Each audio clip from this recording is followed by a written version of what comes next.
At Morixa Tales, we believe in the power of storytelling. Our scripts weave together deep emotions and dramatic turns to deliver justice where it is most needed. Experience captivating mysteries where the truth eventually shines through, leaving a lasting impact on your heart and mind. After celebrating our wedding anniversary with my husband, I suddenly realized I'd left my phone on the table. When I turned back, an old family acquaintance unexpectedly emerged from the shadows, grabbed my wrist, and whispered, "Don't make a sound. You need to see this, but stay calm." He showed me a video recorded from inside the restaurant.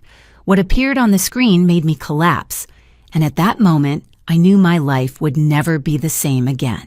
I'm so grateful you're here with me. Before we begin, I'd love to know, where are you listening from? Drop your city or country in the comments below. It helps me understand this amazing community we're building together. Also, please note, this story includes fictionalized elements for entertainment and educational purposes.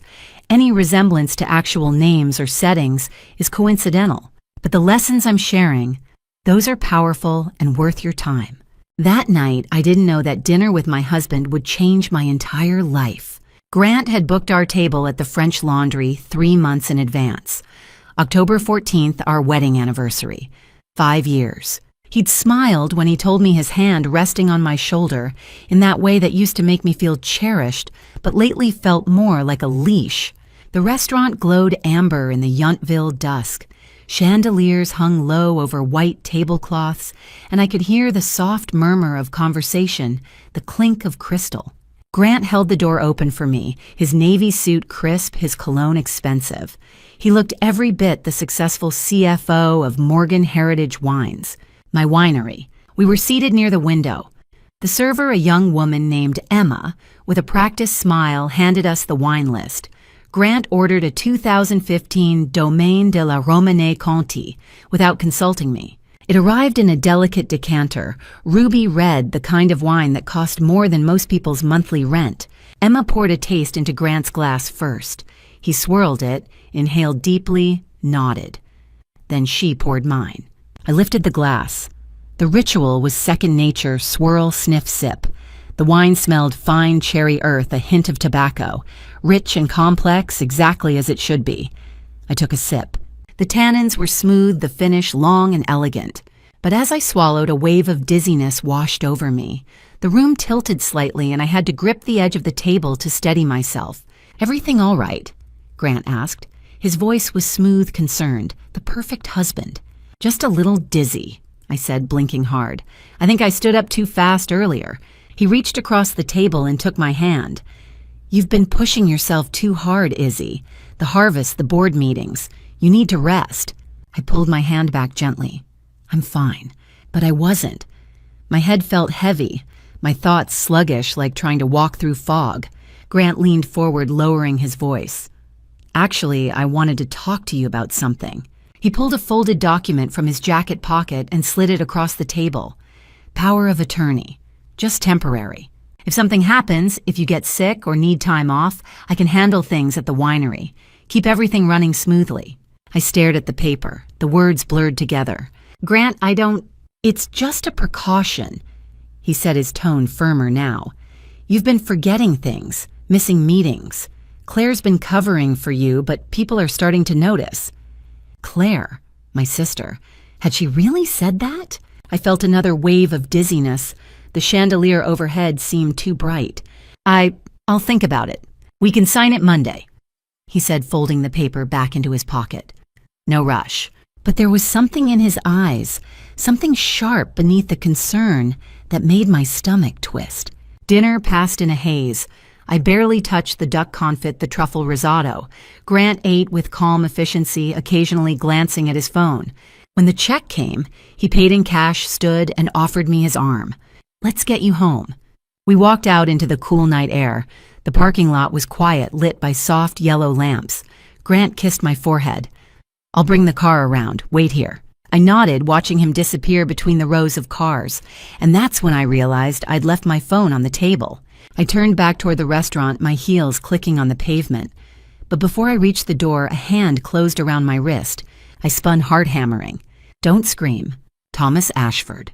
He stood in the shadows near a black SUV, his face pale, his jaw tight. He was 42 now, still lean and sharp-eyed with the same intensity he'd had as a young man learning the wine trade under my father. Except now there was fear in those eyes. "Thomas, what the hell? Get in the car." He said, his voice low and urgent. "Grant's still inside. We have maybe 2 minutes." He pulled open the passenger door of the SUV. I hesitated, glancing back toward the lot. Thomas stepped closer, his hand on my shoulder, now grounding me. "Please, Isabel, trust me." I climbed in. He shut the door, locked it, and slid into the driver's seat. His hands were shaking. "Thomas, you're scaring me." "Good," he said. "You should be scared." He pulled out his phone, tapped the screen, and held it up. I leaned closer. The video was grainy shot from across a dining room. I recognized the table, the window, the decanter, and Grant. He was looking over his shoulder, then reaching into his jacket. He pulled out a small vial, clear liquid, and tipped it into my wine glass. Just a few drops. Then he slipped the vial back into his pocket and smiled as Emma returned with our appetizers. I couldn't breathe. "That," Thomas said, his voice shaking, "is a cognitive inhibitor, industrial grade. It's been shutting down your memory, your decision-making for months. In 2 weeks, maybe less, he'll have you declared mentally incompetent. Grant's already laying the groundwork to take everything." "No," I whispered. "No, he's going to take the winery, Isabel, the estate, your father's legacy. He's been planning this for over a year." Thomas reached into the center console and pulled out a glass vial sealed with a cork. Inside was a dark red liquid. "I collected a sample from your glass when the server wasn't looking. Get it tested.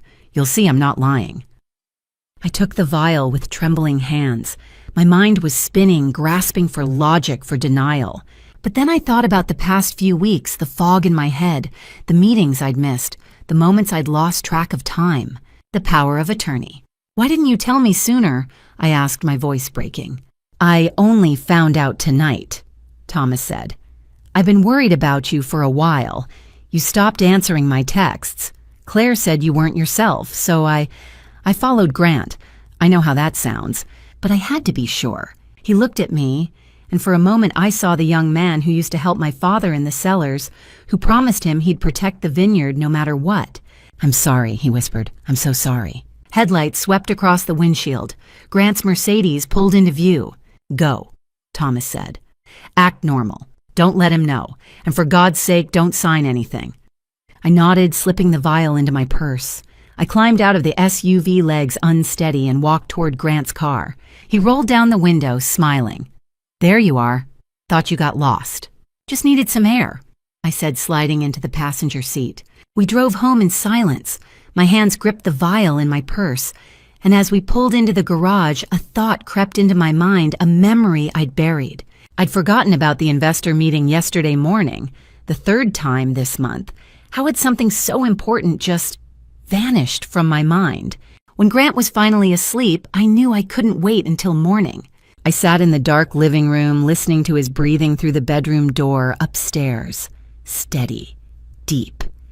He'd always been a heavy sleeper, one of the few things I used to find comforting. Tonight it was a lifeline. I pulled out my phone and scrolled through my contacts until I found the name I needed, Dr. Nathan Pierce. Nathan had been my father's closest colleague for nearly 20 years.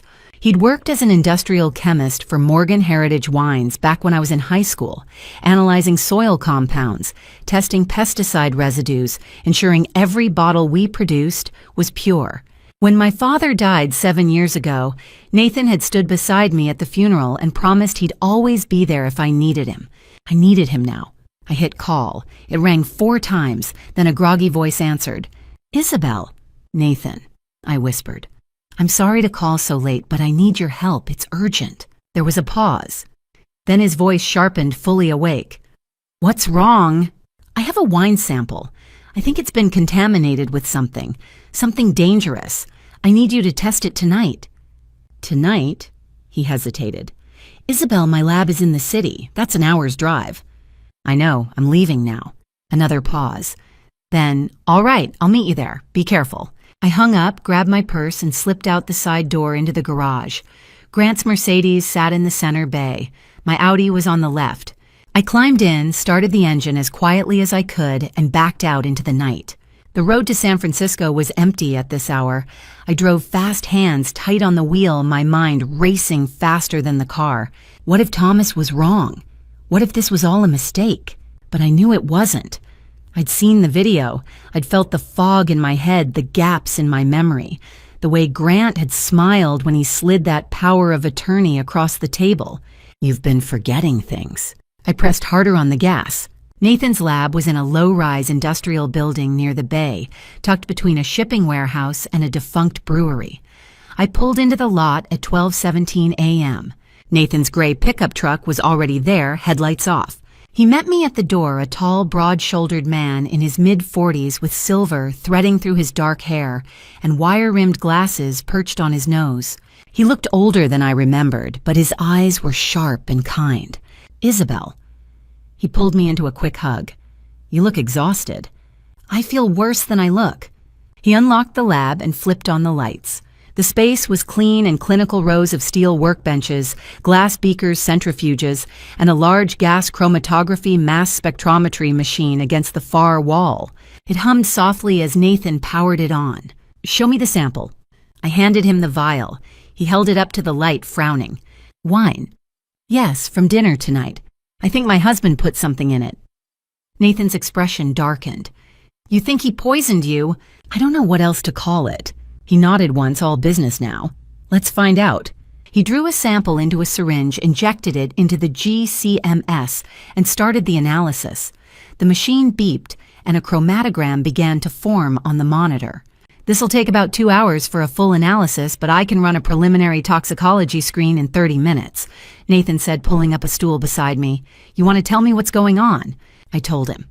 About the dizziness, the memory lapses, the meetings I'd missed, the power of attorney Grant had tried to pressure me into signing, and finally about Thomas, about the video, the warning, the vial. Nathan listened without interrupting, his jaw tightening with every sentence. Jesus, Isabel, he said quietly. Why didn't you come to me sooner? I didn't know, I whispered. I thought I was just tired, overworked. I didn't think. 30 minutes later, the preliminary screen beeped. Nathan stood and moved to the screen, his face darkening as he reviewed the results. I watched his face change. The color drained from his cheeks. Oh, what? I stood moving beside him.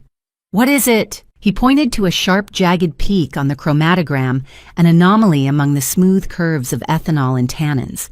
That, Nathan said, his voice tight, is a modified benzodiazepine analog, scopolamine derivative. It's a cognitive inhibitor. A what? It's designed to shut down short-term memory formation and impair executive function. It makes you forgetful, disoriented, suggestible. In high enough doses, it can make you incapable of making rational decisions. My legs felt weak. I gripped the edge of the workbench. It won't kill you. Nathan continued, his voice hard. But it will destroy your ability to function. And if someone wanted to have you declared mentally incompetent, this would be the perfect tool. I thought I might be sick. Where would he even get something like this? Nathan pulled up a database on his computer, typed in the compound's identifier. The screen filled with redacted text and classified warnings. Industrial manufacture only, he read aloud. Not FDA approved, commonly used in coerced compliance scenarios. He looked at me. Isabel, this is military-grade stuff. Chemical companies use it in interrogation research. It's not something you can buy on the black market. He had to get it from someone with serious connections. I thought about the photo on my phone, the man with the TitanChem badge standing next to Grant. TitanChem, I whispered. Nathan's eyes narrowed. The conglomerate that tried to buy you out. I nodded. He swore under his breath. This isn't just your husband, Isabel. This is corporate sabotage. They're trying to take your company by force. I sank onto the stool, my hands shaking. Everything was falling into place. The trips Grant had taken, the meetings he'd claimed were business conferences. The way he'd been so calm, so patient, waiting for me to fall apart. How long? How long had he been planning this? I thought back over the past 8 months. The board meeting where I'd lost my train of thought mid-sentence. The day I'd driven to the vineyard and couldn't remember why. The morning I'd found an email I'd sent to our distributor, an email I had no memory of writing. It had all been him. Nathan's hand landed gently on my shoulder. "Isabel, listen to me. You need to go to the police and tell them what," I said, my voice hollow, "that my husband is poisoning me. They'll ask for proof, medical records, witnesses, and by the time I gather all that, he'll have the power of attorney. He'll have everything." Nathan was quiet for a long moment. Then he said, "What do you need from me?" "A full toxicology report, something I can use." "You'll have it by morning." I stood picking up my purse. "Thank you, Nathan." He pulled me into another hug. "Your father would have torn Grant apart for this." "I know." I walked back to my car, the vial tucked safely in Nathan's lab. The city lights glittered across the bay, cold and distant. I sat in the driver's seat staring at my phone. It was 1:58 a.m. I scrolled to Claire's number and hit call. She answered on the second ring, her voice thick with sleep. "Izzy, what's wrong?" "I need you to come to the house," I said quietly. "Right now. Don't tell anyone." "Okay." No hesitation. That was Claire. "I'm leaving now." I was about to hang up when her voice stopped me. "Izzy, wait." "What?" A long pause, then trembling. "I have something I need to tell you. I've been following Grant for 3 weeks. My heart stopped. "You what?" Her breath hitched. I didn't know how to say it, but Izzy, I think he's trying to destroy you. I closed my eyes, the world spinning. "Come home," I whispered. "Now." The drive back to Napa was a blur of dark highway and racing thoughts. I gripped the steering wheel, Nathan's words echoing in my head. Cognitive inhibitor, military grade, corporate sabotage. By the time I pulled into the driveway at 2:47 a.m., exhaustion had seeped into my bones. And then I saw Claire. She was sitting on the front steps, arms wrapped around her knees, her face pale in the dim light. When she looked up, I could see her eyes were red and swollen. "Izzy," she whispered. I pulled her into my arms. She was shaking. "Come inside," I said quietly. "We need to talk." We moved through the house in silence, careful not to wake Grant. I led Claire to the sunroom, far enough from the bedroom that we could speak freely. She sank onto the couch, pulling her knees to her chest. "Tell me," I said. She took a shaky breath. 3 weeks ago, I started to suspect Grant was cheating on you." I blinked. "Why?" "He was acting strange, distracted, taking calls outside, and you were getting worse, forgetting things, missing meetings. I thought maybe he was using your confusion as cover." "So what did you do?" Claire pulled out her laptop and turned it toward me. A dashboard displayed call logs, text messages, GPS data. "I installed monitoring software on his phone," she said. "I'm an IT security manager, Izzy. I know how to track digital footprints. I know it's illegal, but I had to know."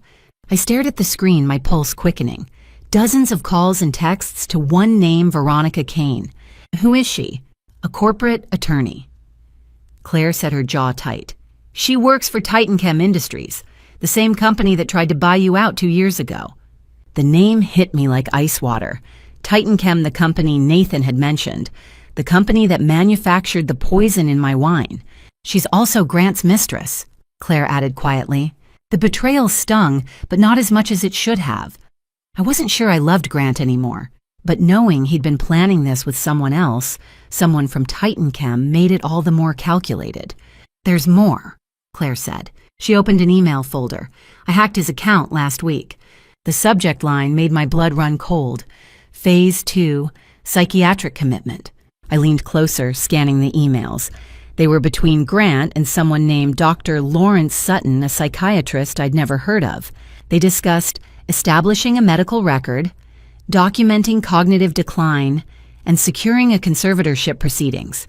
"Psychiatric evaluation," I whispered. "For what?" Claire nodded. "He's planning to have Dr. Sutton declare you mentally incompetent. There's an appointment scheduled for next Tuesday." "Doctor." "Sutton is supposed to evaluate you at the house Grant's paying him $50,000 for a predetermined diagnosis." She clicked on an attachment. A fake psychiatric report filled the screen. It claimed I'd been experiencing severe cognitive decline, delusions, paranoia, and inability to manage financial affairs. None of it was true, but it was signed, dated, and notarized by Dr. Sutton. "If he gets that declaration, he can petition the court for conservatorship within weeks," Claire said.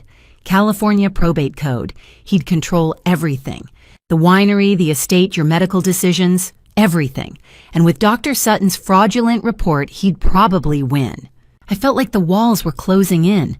Grant hadn't just been poisoning me. He'd been building a legal cage. Why didn't you tell me sooner? I asked, my voice breaking.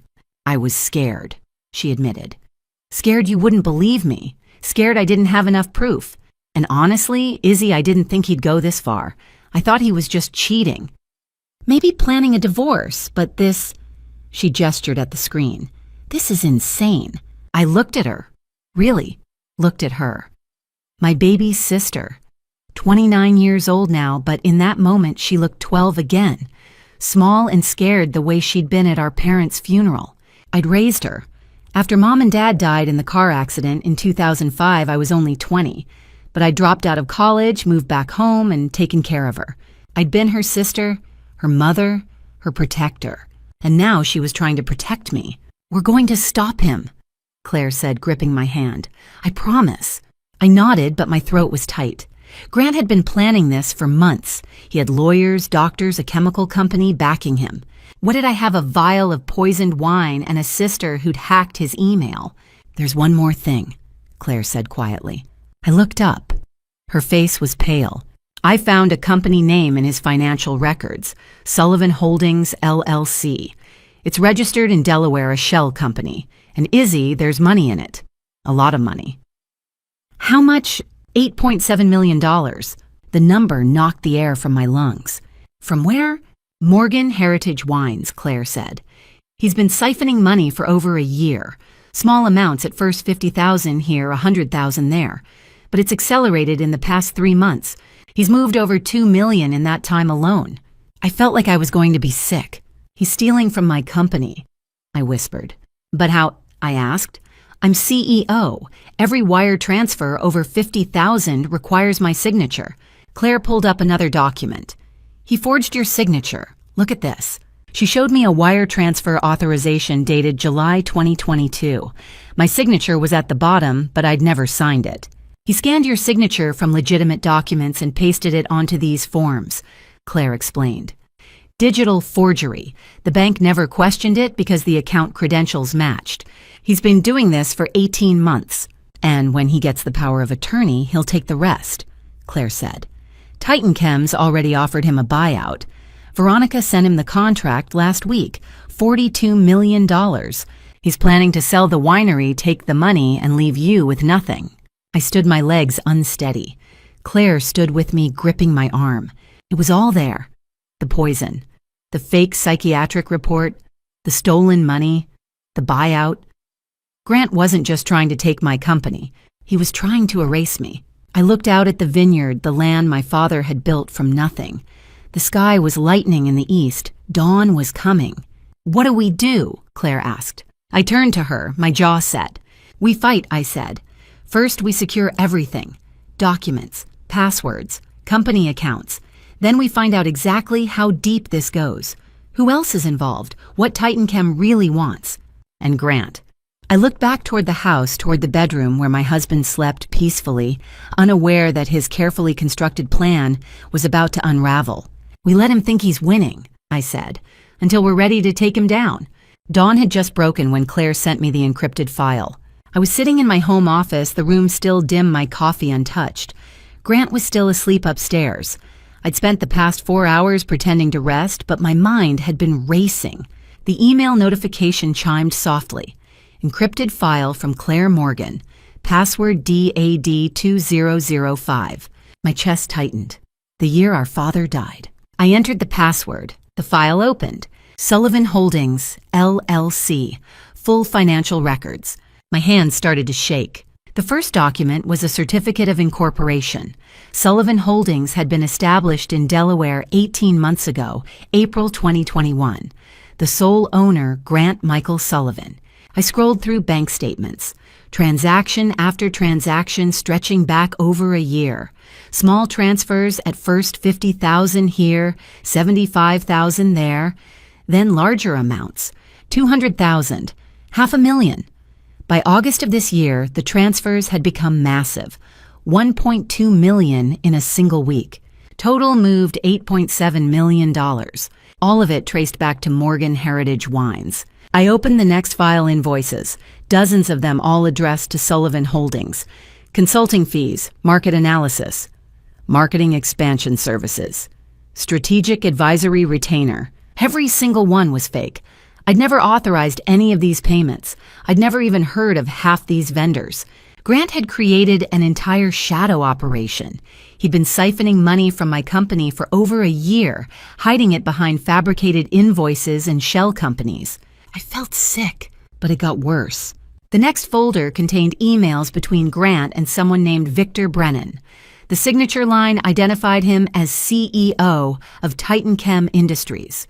I opened the first email dated September 10th. From Victor Brennan to Grant Sullivan, subject, reacquisition terms. Grant.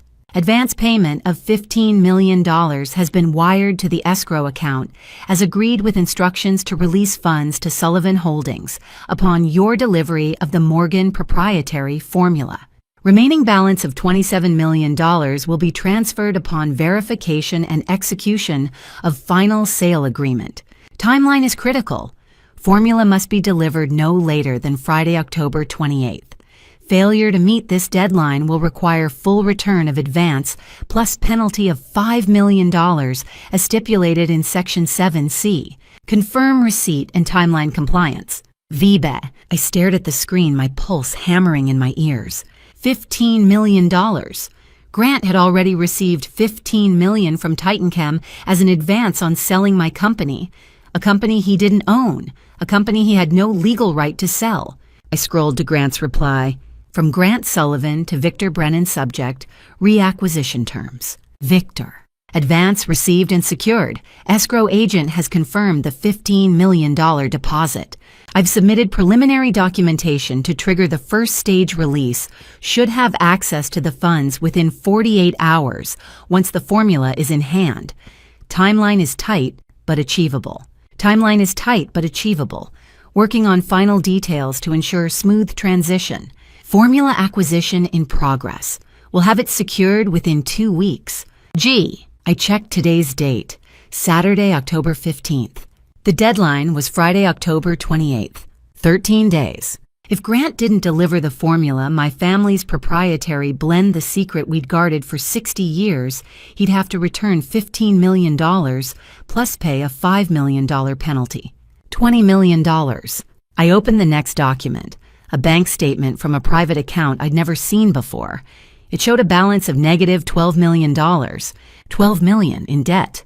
I scrolled through the transaction history, casino transfers, high-stakes poker games, wire transfers to offshore accounts with names I didn't recognize. This wasn't cryptocurrency debt like I'd assumed. This was gambling. Grant had gambled away $12 million and buried himself so deep he couldn't climb out. That's why he'd done all of this. The poison, the psychiatric commitment plan, the embezzlement. He was drowning in debt, and the only way out was to steal my company and sell it to Titan Chem. But there was a problem. Without the Morgan family blend formula, the deal was worthless. Titan Chem didn't just want the vineyard or the brand name.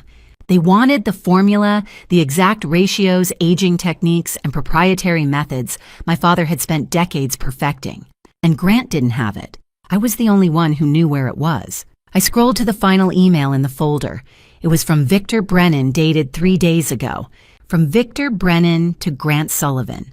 Subject, urgent formula status. Grant. We're approaching the deadline. I need confirmation that you have access to the Morgan proprietary blend formula. Without it, this deal is worthless. Our chemists have analyzed your current product line. The flavor profile is unique and cannot be replicated without the exact formulation. That formula is the cornerstone of this acquisition. Find it. Do whatever you have to do, but find it. If you fail to deliver by the 28th, you will owe us $20 million. I don't need to tell you what happens if you default. I sat back, the weight of it all crashing down on me. This wasn't just about money. It wasn't even just about the company. It was about the formula, the blend my father had created in 1962, the secret he'd passed down to me on his deathbed, the recipe that made Morgan Heritage wines legendary. Grant had poisoned me, tried to have me committed stolen millions all to get his hands on that formula, and he had 13 days to find it. I stood my legs unsteady and walked to the window. The vineyard stretched out before me golden in the morning light. 60 years of legacy, my father's life work, my life work. And Grant was trying to sell it to the highest bidder. My phone buzzed. A text from Claire. "Did you see it?" I typed back, "Yes." "What do we do?" I looked at the email from Victor Brennan still glowing on my screen. "Find it. Do whatever you have to do." Grant would tear this house apart. He'd search every file, every drawer, every corner of the vineyard. And if he couldn't find it, he'd come after me directly. He'd already proven he was willing to drug me, manipulate me, destroy me. What would he do when he got desperate? I typed back to Claire, "We move the formula, tonight, and then we set a trap." I set the phone down and turned back to the computer. 13 days. Grant thought he was running out of time. He had no idea how little time he had left. At noon, after reading the final email from Victor Brennan, I picked up my phone and dialed Grant's number. I waited until the third ring, then let my voice crack, weak, trembling, defeated. "Grant," I whispered, I can't do this anymore." A pause, then his voice carefully concerned. "Izzy, what's wrong?" "My head won't stop spinning. I can't focus. I can't work. I can't even think straight." I let out a shaky breath. "You were right. I need to rest. I need help." Another pause, longer this time. I could almost hear him smiling. "I'm glad you're finally listening," he said, his tone softening. "I've been worried about you." "The papers you wanted me to sign," I said quietly. "The power of attorney. If you bring them today, I'll sign." Silence, then barely restrained excitement. "Are you sure?" "I'm sure," I whispered. I need this to be over." "I'll be there this afternoon," Grant said quickly. 2 o'clock. I'll bring everything. You just rest, okay? Don't worry about anything." "Okay," I said. "Thank you." I hung up and stared at the phone in my hand. He bought it. I set the phone down and stood. I had 2 hours, maybe less. The first thing I did was go to the kitchen. I opened the refrigerator and stared at the contents. A half-empty bottle of white wine, leftover pasta, a container of soup Grant had made 2 days ago. I took it all out and threw it in the trash. Every single item Grant had touched.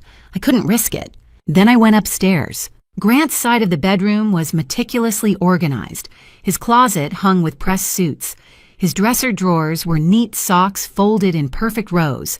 But I wasn't looking for clothes. I opened the nightstand drawer on his side of the bed.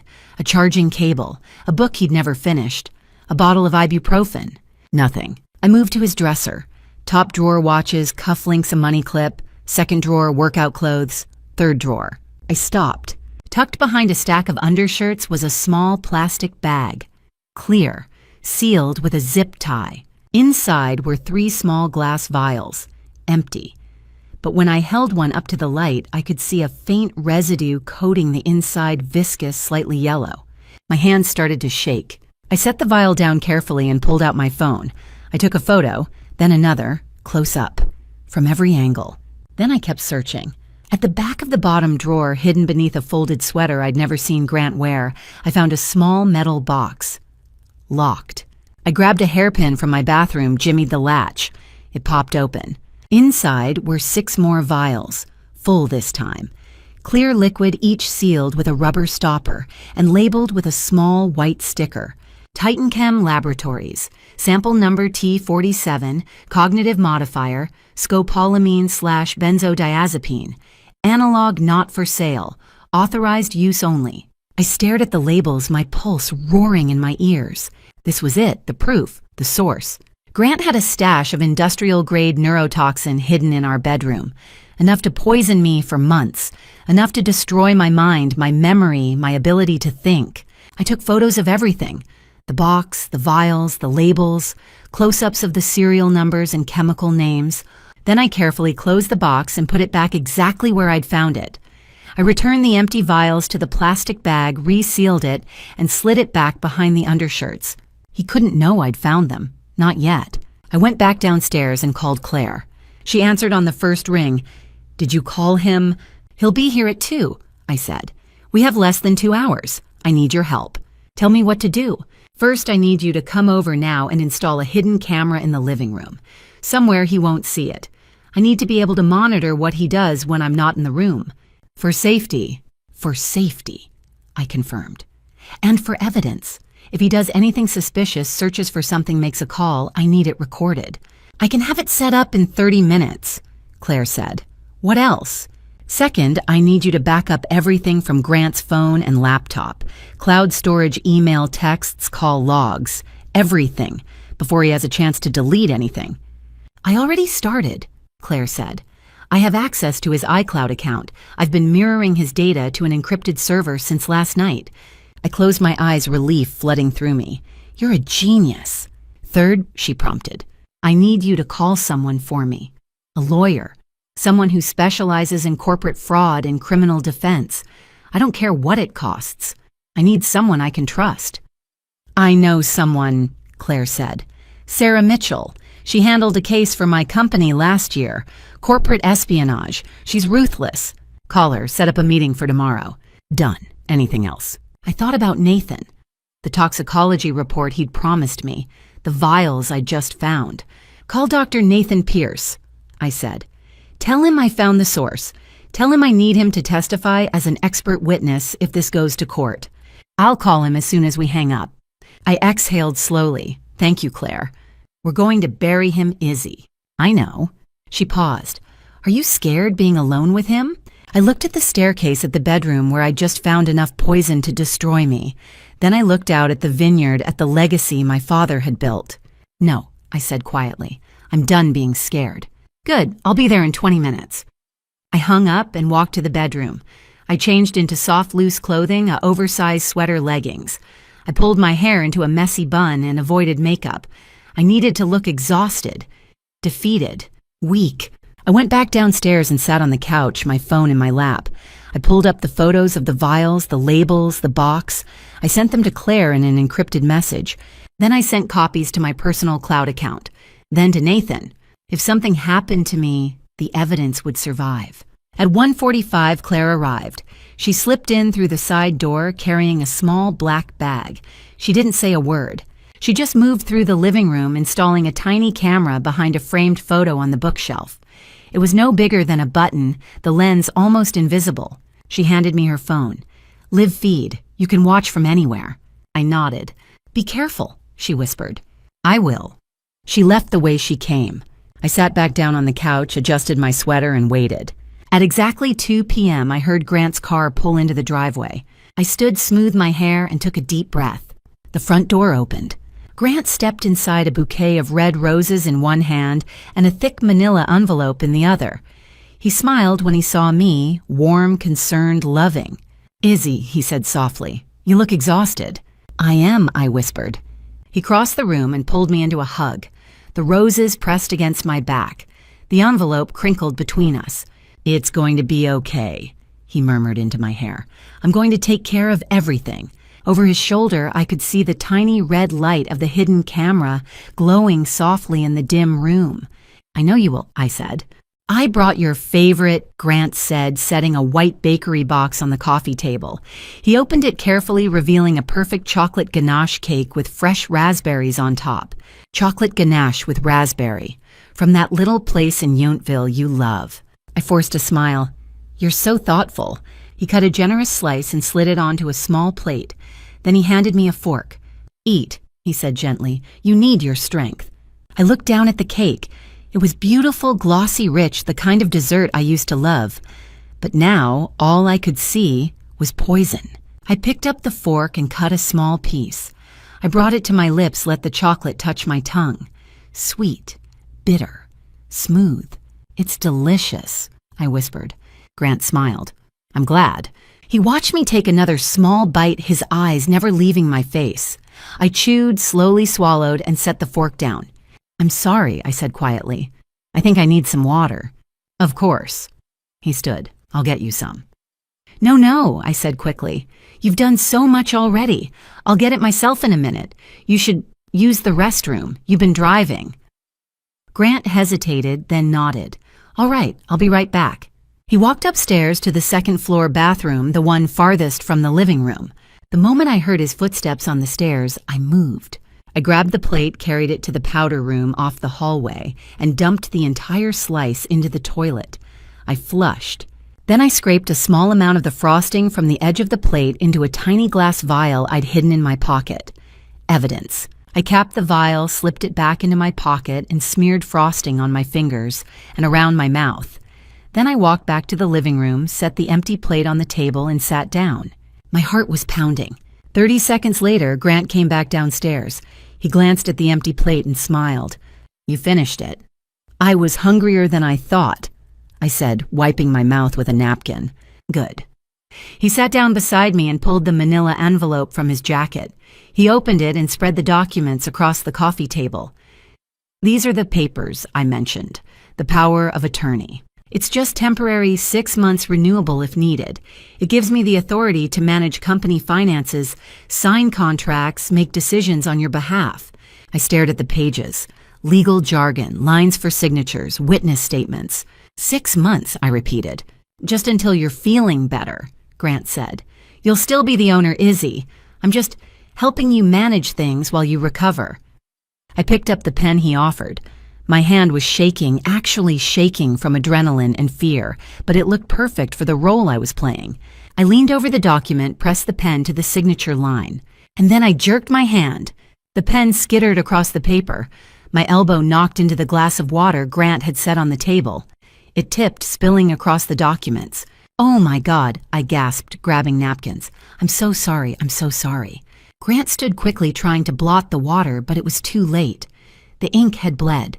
The paper was soaked, the signature line smeared and illegible.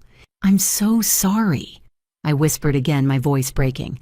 My hands, they've been shaking so much lately. I can't control them. Grant stared at the ruined documents, his jaw tight. For a moment, I saw something flicker in his eyes, frustration, anger, but then he smoothed it away. "It's okay," he said, his voice calm. "It's not your fault. I'll print another copy." "No," I said quickly. "No, don't go to all that trouble. I have a better idea." He looked at me wary. "The board meeting," I said. "Next Friday, October 28th. Let's sign the papers there, in front of everyone, public, official. It'll show the board that I trust you, that I'm voluntarily giving you this responsibility." Grant was silent for a long moment, considering.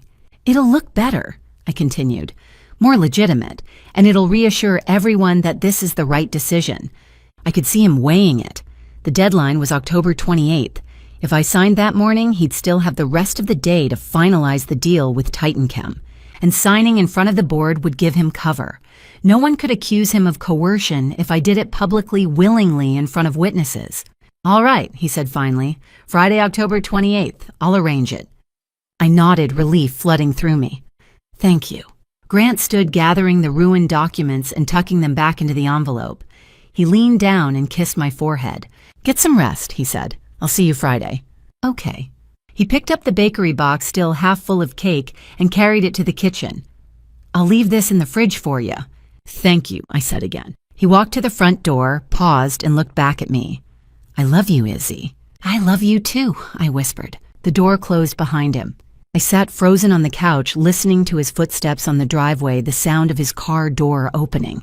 And then I heard his voice, muffled, distant, but unmistakable. I stood and moved to the window, staying out of sight. Grant was sitting in his car, the door still open, his phone pressed to his ear. I pulled out my phone, opened the voice recorder app, and held it up to the glass. "Friday she'll sign," Grant was saying. His voice was sharp and patient. "Yes, Victor, I'm sure. She's completely out of it. She can barely hold a pen." A pause. "I know. I need the location of that formula. It's not in her office. I've checked. It's somewhere in the house or the winery. You need to get someone in here to search. Tonight, if possible." Another pause. His voice dropped cold and hard. "I don't care what it takes. Tear the place apart if you have to. That formula is the only thing standing between me and $20 million in debt. Find it." He hung up, sat there for a moment staring straight ahead. Then he started the engine and drove away. I lowered my phone, my hands trembling this time for real. He was going to search the house tonight. I had hours, maybe less. I looked down at my phone at the recording still running. I stopped it, saved it, and sent it to Claire in an encrypted message. Then I texted her, They're coming for the formula, tonight. We need to move it now. Her reply came back in seconds on my way. I walked back to the coffee table and picked up the vial of frosting from my pocket. I held it up to the light. If there was poison in that cake, Nathan would find it. But first, I had to protect what mattered most. The formula. The legacy my father had spent 60 years building. Grant thought he could take it. He had no idea I knew exactly where it was hidden. And tonight, I'd make sure he'd never find it. At 8 o'clock that night, I drove to the vineyard alone. The road was dark, lined with rows of grapevines that disappeared into the hills. I'd driven this route 1,000 times, but tonight it felt different. The air was colder, the shadows deeper. Thomas was waiting at the entrance to the old cellar, exactly where I'd told him to meet me. He stood beneath the stone archway, his hands in his pockets, his face pale in the moonlight. I parked and walked toward him. He didn't say anything. He just looked at me, his expression tight with worry. "Thank you for coming," I said quietly. "You sounded scared," he said. "What's going on?" I took a breath and told him everything. The wine sample, the neurotoxin, the shell company with $8.7 million stolen from my accounts, the $15 million advance Grant had taken from TitanChem, the deadline October 28th, the psychiatric commitment plan, the fake medical reports, all of it. Thomas listened without interrupting, his jaw tightening with every sentence. When I finished, he was silent for a long moment. "I should have told you years ago," he said finally. "I never trusted him." I stared at him. "Then why didn't you say anything?" He looked away toward the vineyard stretching out into the darkness. "Because you loved him. And I—" He hesitated. "I couldn't destroy your happiness." The words hung in the air between us.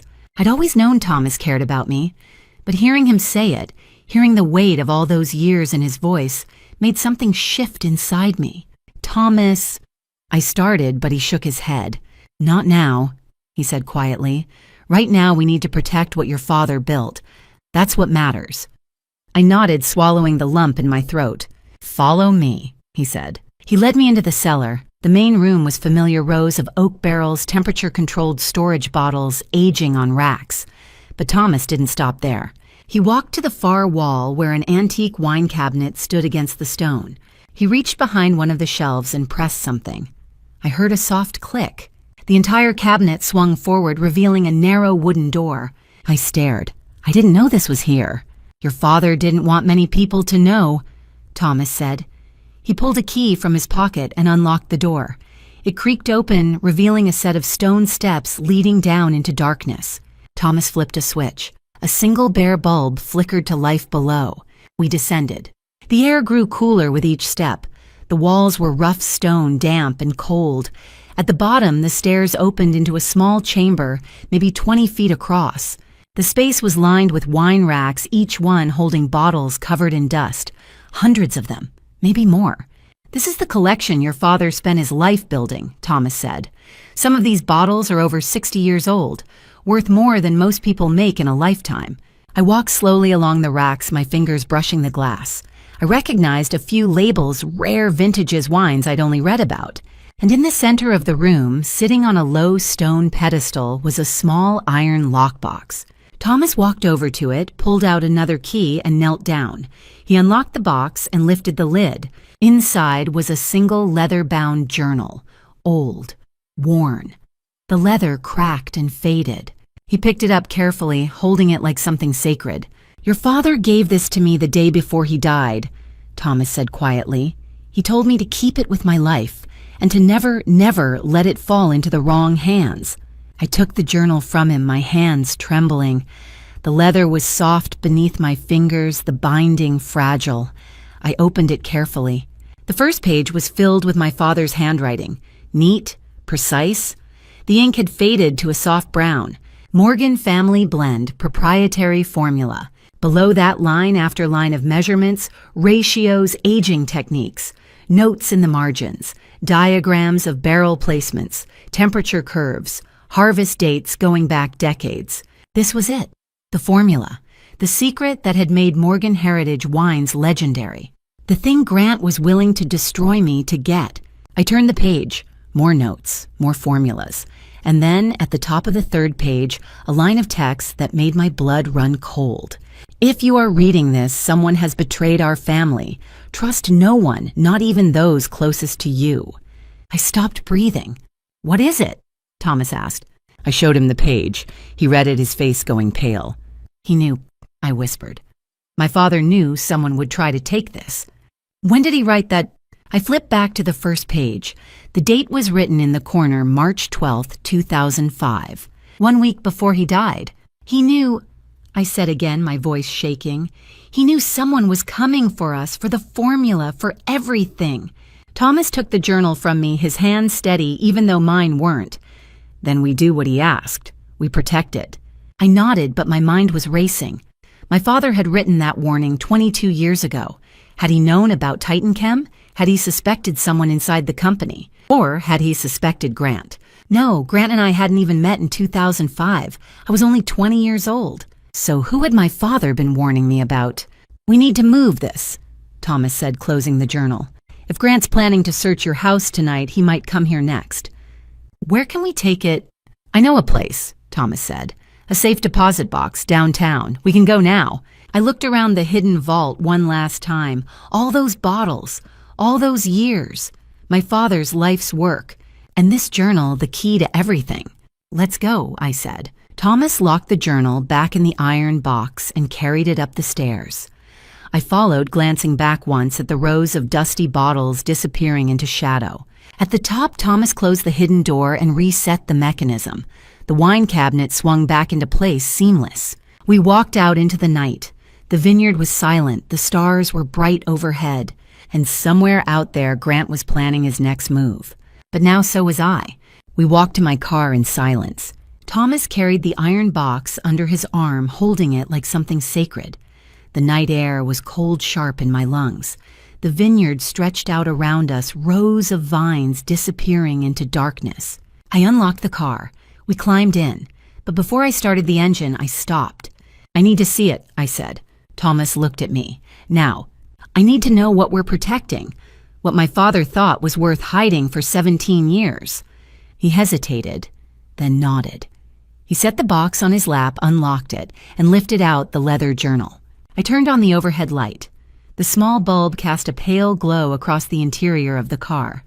Thomas handed me the journal, and I held it carefully, feeling the weight of it. I opened it. The first page was dated May 3rd, 1965. My grandfather's handwriting, neat slanted, written in faded blue ink. Morgan Reserve Cabernet, Formula Number 1, first harvest. Below that, a list of grape varieties, percentages, fermentation temperatures, barrel types, every detail meticulously recorded. I turned the page. More formulas, more notes. My grandfather's handwriting gradually giving way to my father's bolder, more confident. Decades of refinement, trial and error, each vintage improving on the last. And then scattered throughout the later pages, I saw Thomas's handwriting.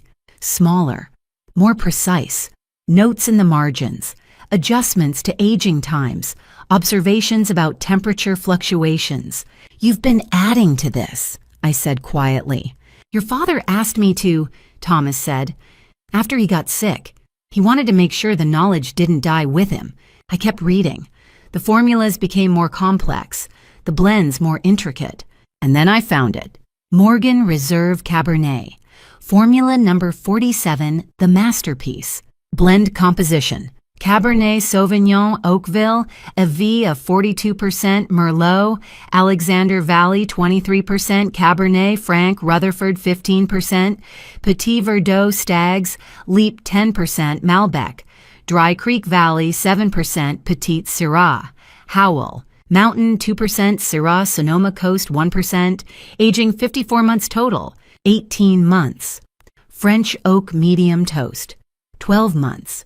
Neutral American Oak, 24 months bottle, 55 degrees Fahrenheit, 70% humidity.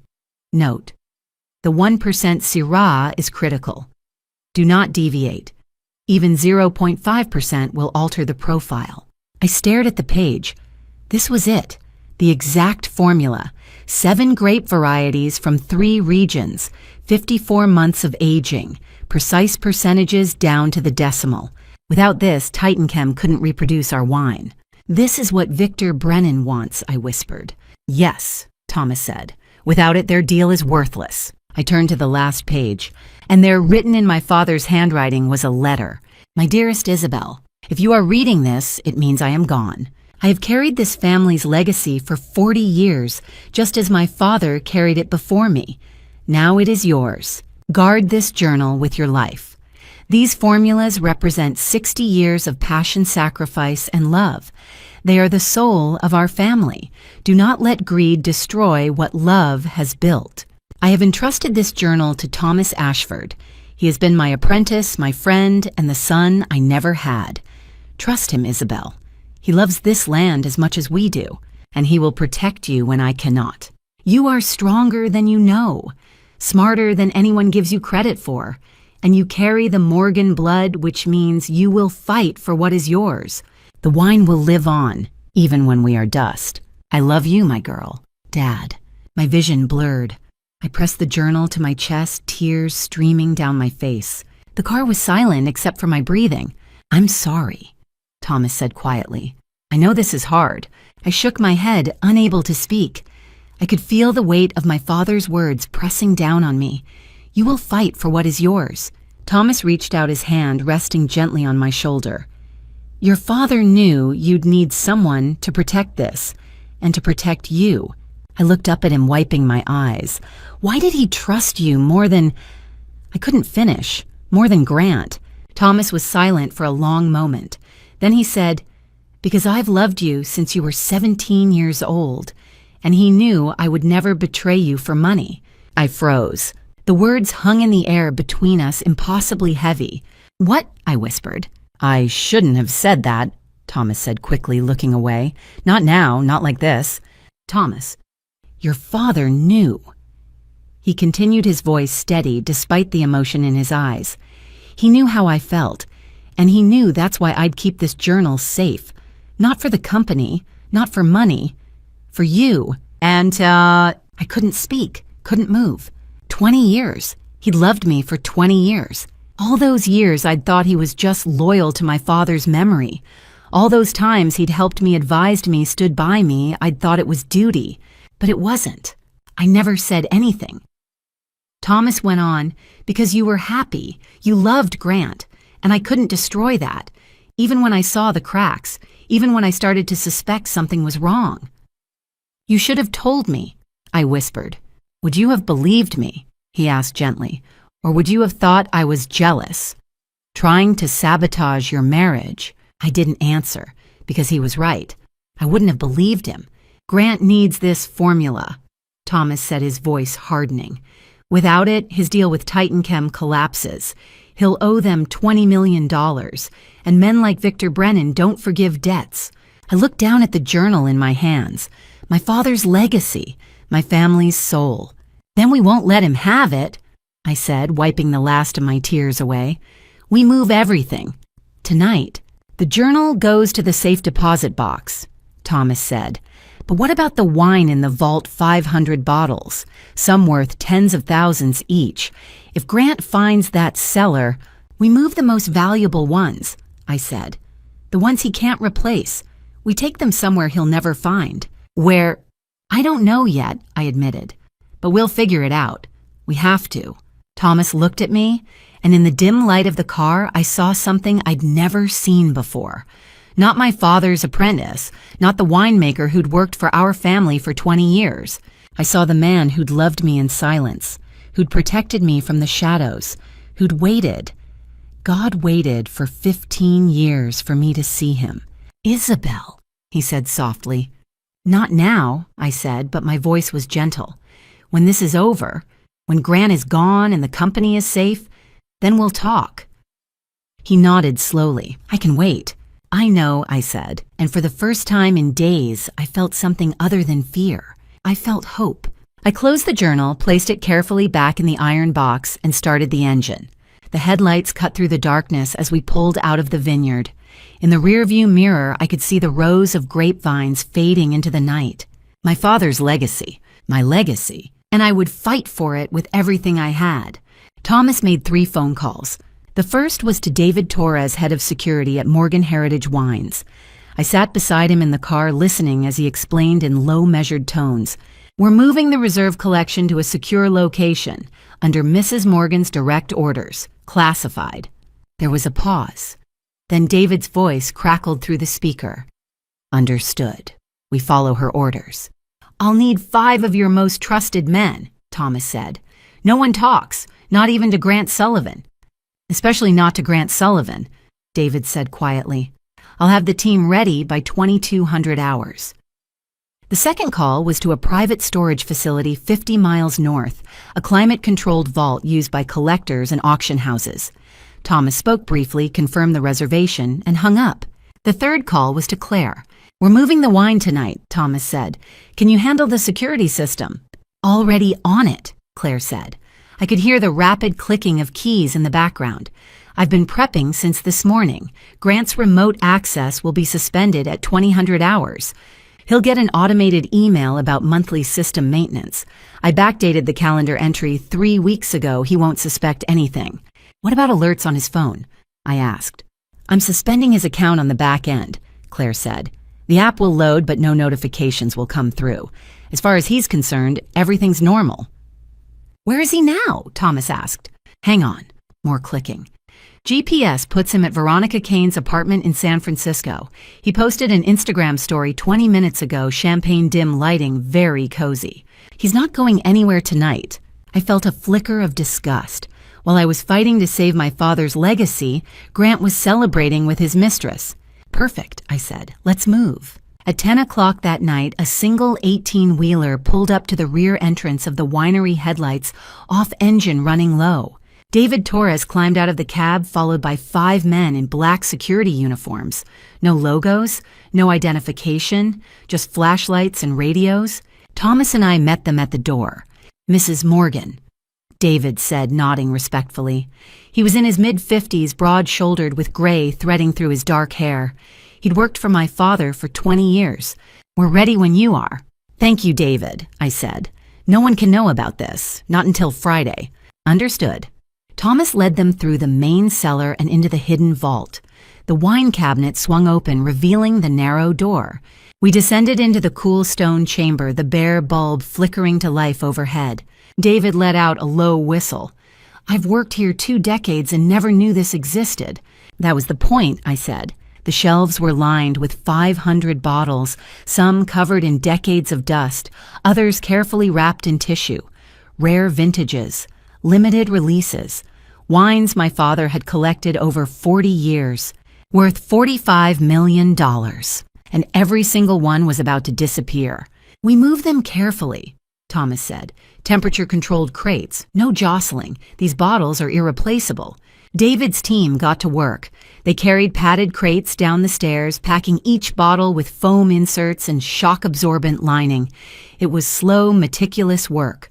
While they loaded, Claire's voice crackled through the earpiece I was wearing. Grant's still in San Francisco. No movement. Security system shows green across the board from his perspective anyway. He's completely blind. Good, I said. What about the fake bottles? Already prepped, Thomas said. He gestured to a stack of empty wine bottles near the far wall, filled with colored water and synthetic flavoring. From a distance, they'll look identical. Grant would have to open one to know the difference.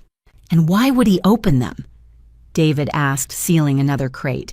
He thinks you're signing the power of attorney on Friday. As far as he's concerned, the wine's already his. I looked around the vault. Half the shelves were already empty crates stacked near the stairs, waiting to be hauled up. How long until we're done? I asked. David checked his watch. 2 more hours to load, 1 hour to the storage facility, another 2 to unload and secure. We'll be back by 0400 to replace the empties.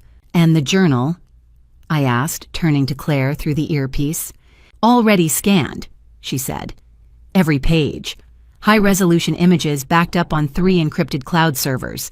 The originals going into the safe deposit box first thing tomorrow morning. I exhaled slowly. We were doing it. We were actually doing it. Thomas appeared beside me holding one of the fake bottles. He shook it gently. The liquid inside sloshed too thin, too watery. Nothing like real wine. "He won't even look twice," Thomas said. "Not until it's too late." At 4 a.m, Thomas and I stood in the empty vault. The shelves were full again, lined with 500 bottles of colored water. In the dim light, they looked real. The labels were authentic, salvaged from damaged bottles. The glass was aged, dusty. Perfect decoys. The real collection was 50 miles away, locked in a vault only 3 people knew about. David's team had already left. The truck was gone. The winery was silent. "Grant will come looking," I said quietly. Thomas nodded. "Let him look. All he'll find is fake wine worth pennies." I turned to him, and for the first time in days, I smiled. "Then we make sure he doesn't suspect anything until Friday." "And on Friday?" Thomas asked. "On Fridays," I said, "we end this." Claire's voice crackled through the earpiece one last time. "Systems back online, Grant's access restored. From his perspective, nothing happened. Sleep tight, you two." I pulled out the earpiece and looked around the vault one last time. My father's collection, his life's work was safe. The formula was safe. The company was still mine. Grant thought he was winning. He had no idea he'd already lost. Thomas and I climbed the stairs, closed the hidden door, and reset the mechanism. The wine cabinet swung back into place seamless. We walked out into the cool pre-dawn air. The vineyard was silent. The sky was just beginning to lighten in the east. Somewhere in San Francisco, Grant was asleep beside his mistress, dreaming of $42 million. But when he woke up, the clock would already be ticking, and he wouldn't even know it. Tuesday morning, 10 o'clock. My phone rang. "We have a problem," Claire said. Her voice was ice cold. I sat up straighter, my coffee forgotten. "What is it?" "Someone's been trying to delete the security logs from Monday night. Camera footage, access records, everything from the wine transfer." My blood ran cold. "Can they do that?" "Not if I catch them first," Claire said. I could hear the rapid clicking of keys in the background. "I've been monitoring the system 24/7 since Saturday. Every login, every file access, every deleted record gets flagged and backed up automatically. Whoever's doing this has no idea I'm watching." "Who is it?" "Tracing the IP now." A pause. More clicking. "Got it. The access is coming from a company laptop, registered to Lucas Miller." I frowned. "Marketing director. That's the one," Claire said. "He's been in the system for the past 2 hours systematically wiping logs. But he's sloppy. He doesn't know I mirrored everything to an encrypted server the moment it happened. Can you get into his computer?" "Already there," Claire said. "Give me 10 minutes." I called Thomas. He arrived at Claire's apartment 20 minutes later, his face grim.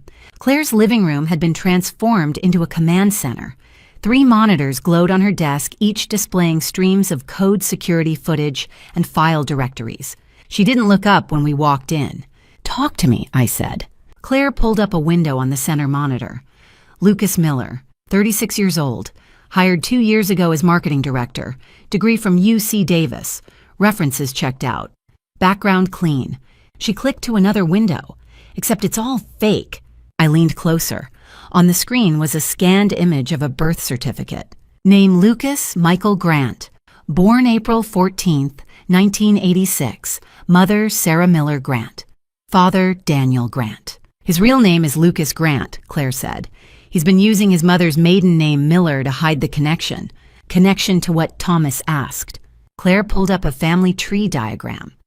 Sarah Miller Grant is Grant Sullivan's first cousin, which makes Lucas his nephew. I felt like the floor had dropped out from under me. "He's been working for us for 2 years, I whispered. "I approved his hiring." "Grant approved it," Claire corrected. "I pulled the hiring files. You signed off on the initial interview, but Grant had final approval. And look at this." She pulled up another document. Background check was flagged for verification, but Grant overrode it, personally. Thomas swore under his breath. "Lucas has been feeding Grant information for 2 years," Claire continued. "Access codes, meeting schedules, financial reports, everything." "Why didn't we catch this sooner?" I asked. "Because he's good," Claire said. "He uses his mother's name, different address. No social media connections to Grant. On paper, there's no relationship.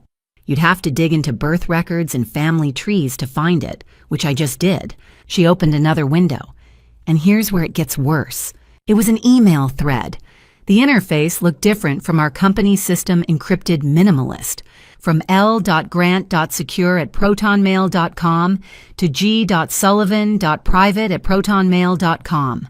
Date October 18th, 2022, 6:47 a.m. Grant. Truck left the facility last night around 2200. Temperature-controlled vehicle. 6-person crew led by David Torres. I tried to follow, but they turned off transponders. No idea where they went. L. From g.sullivan.private@protonmail.com to l.grant.secure@protonmail.com. Date October 18th, 2022, 7:15 a.m. Find it. Bribe someone if you have to. I need to know where that wine is. From l.grant.secure@protonmail.com to g.sullivan.private@protonmail.com. Date October 18th, 2022, 9:22 a.m. Torres won't talk. His team's loyal to Isabel. I could try accessing the vault directly, check if the bottles are still there. From g.sullivan.private@protonmail.com to l.grant.secure@protonmail.com. Date October 18th, 2022, 9:38 a.m. Do it. Tonight. Break in if you have to. I need to know what she moved and where it is. If those bottles are gone, the deal with TitanChem is dead. I stared at the screen, my hands shaking. How did you get these? Thomas asked. Lucas uses ProtonMail encrypted email, Claire said. But he's an idiot. He logged into his personal account on his work laptop last week. The browser cached his credentials. I used them to access his account remotely. She scrolled down. There were dozens of emails, months of correspondence. He's been spying on us since day one, I said quietly. Yes, Claire said, and tonight he's planning to break into the vault. Thomas looked at me. What do you want to do? I thought about Lucas, the friendly marketing director who always had a smile, who'd presented our new branding strategy 6 months ago, who'd sat across from me in meetings nodding along, taking notes, all while reporting everything back to Grant. He's going to break into the vault, I said slowly, and he's going to find 500 bottles of wine. Fake wine, Thomas said. He doesn't know that, I said. He'll check one, maybe 2, and he'll realize they're worthless. Claire leaned back in her chair. And then he'll report back to Grant. No, I said. He won't get the chance. Thomas's eyes narrowed. You want to catch him? I want to catch him red-handed, I said. Breaking into private property, tampering with company assets. And then I want him to tell us everything he knows about Grant's plan. Claire grinned. I can set up cameras, real ones, not the decoys, motion sensors. We'll know the second he steps into that vault. And we'll be waiting, Thomas said. I looked at the emails on the screen, at Lucas's smug confidence, at Grant's desperation bleeding through every message. They thought they were so careful, so clever. They had no idea we were 10 steps ahead. Claire, I said, make sure Lucas gets into the vault easily tonight. Disable the alarm on the hidden door. Make it look like a system glitch. You want him to think he's sneaking in, Claire said, understanding. But really, we're letting him in. Exactly. Thomas stood his jaw set. What time? The email said tonight, Claire said, checking the timestamp. Lucas usually works late. My guess, midnight, after the security guards finish their rounds. Then we'll be there at 11, I said, hidden, watching. And the moment he steps into that vault, we take him down, Thomas finished. I looked at Claire. Can you get us live footage? I'll have eyes on every angle, she said. You'll see him coming before he sees you. I nodded. Good. Thomas looked at me, and for the first time since this nightmare began, I saw something close to satisfaction in his eyes. He's going to walk right into our trap, he said. Yes, I said, what he is. Claire closed the laptop. Then let's make sure it's a trap he can't escape. We waited in the darkness of the cellar. It was 11 o'clock at night. The winery was silent. Security guards had finished their rounds an hour ago. The only sound was our breathing and the faint hum of the climate control system. I stood beside Thomas in the shadows near the far wall. David Torres was positioned by the door with two of his men barely visible in the blackness. Above us, hidden in the rafters, 3 cameras recorded every angle. Claire's voice crackled softly through the earpiece I wore. He just swiped his access card at the main entrance. He's inside. My pulse quickened. Where is he now? Moving through the tasting room, heading toward the cellar stairs. I glanced at Thomas. He gave a small nod. His jaw was set, his eyes hard. We'd spent the afternoon setting the stage. The main cellar, the public-facing one where we stored our everyday inventory, was filled with 500 bottles of fake wine. From a distance, they looked perfect. Authentic labels, aged glass, dusty corks, but inside colored water, cheap flavoring, worthless. Claire had disabled the alarm on the cellar door, making it look like a system glitch. Lucas would think he was sneaking in undetected. He had no idea we'd rolled out the red carpet. "He's at the top of the stairs," Claire whispered. I held my breath. The door creaked open. A beam of light swept across the room, a flashlight. Footsteps descended slowly, cautiously. Lucas appeared at the bottom of the stairs. He was dressed in black, a backpack slung over one shoulder. He paused, shining his light across the rows of wine racks. He pulled out his phone and tapped the screen. A moment later, I heard a faint ringing tone. He'd put the call on speaker. "I'm in," Lucas said quietly. Grant's voice crackled through the phone. "Are the bottles still there?" Lucas walked deeper into the cellar, his flashlight scanning the racks. "Yeah, looks like all 500. They didn't move them." "Check one," Grant said sharply. "Make sure it's real." Lucas set his phone down on a nearby barrel, the speaker still on. He pulled a bottle from the rack, one of our fake Cabernets. He turned it over in his hands, examining the label. "Looks authentic," he muttered. "Open it," Grant ordered. Lucas hesitated, then pulled a corkscrew from his backpack. He worked the cork free with a soft pop. He lifted the bottle to his nose and inhaled. His face changed immediately. "Grant," he said slowly, "something's wrong." "What do you mean, wrong?" "The smell, it's not right. It smells like cheap wine or colored water." "That's impossible," Grant snapped. "Check the label again."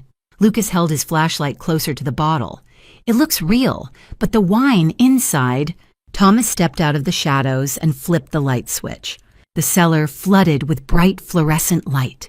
Lucas spun around, dropping the bottle.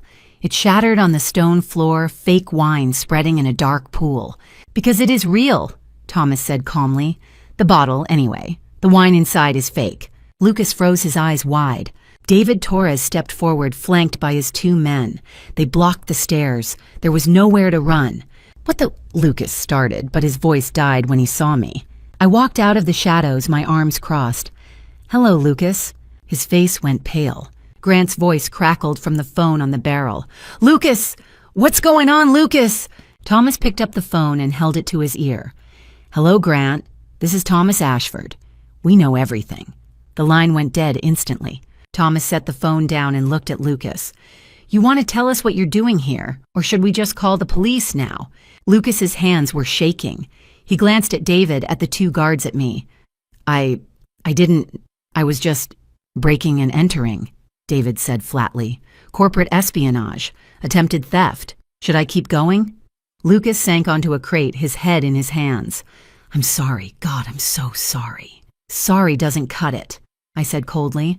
"You've been spying on me for 2 years, feeding information to Grant, helping him destroy this company." "I didn't know what he was planning," Lucas said desperately. "I swear, he said he needed someone on the inside, someone to keep an eye on things. He said it was for the good of the company." "And you believed him?" Thomas asked. Lucas looked up, his eyes red. "He's my uncle, my mom's side. He helped me get this job. He said once he took over I'd get 10%. 10% of everything. 10% of $42 million, I said. "That's a nice payday." Lucas flinched. I didn't know about the poison or the psychiatric thing. I swear. He just told me to report on your schedule, your meetings, your decisions. "And you did," I said, "for 2 years. "I needed the money," Lucas whispered. "I have debts, student loans, my mom's medical bills. Grant said he'd take care of everything if I just helped him." "Helped him steal my company," I said. Lucas didn't answer. David pulled out a pair of zip ties. "Hands behind your back." "Wait," Lucas said, his voice cracking. "Please, I'll tell you everything. I'll testify. I'll give you emails, recordings, everything Grant ever told me. Just, please don't call the cops yet."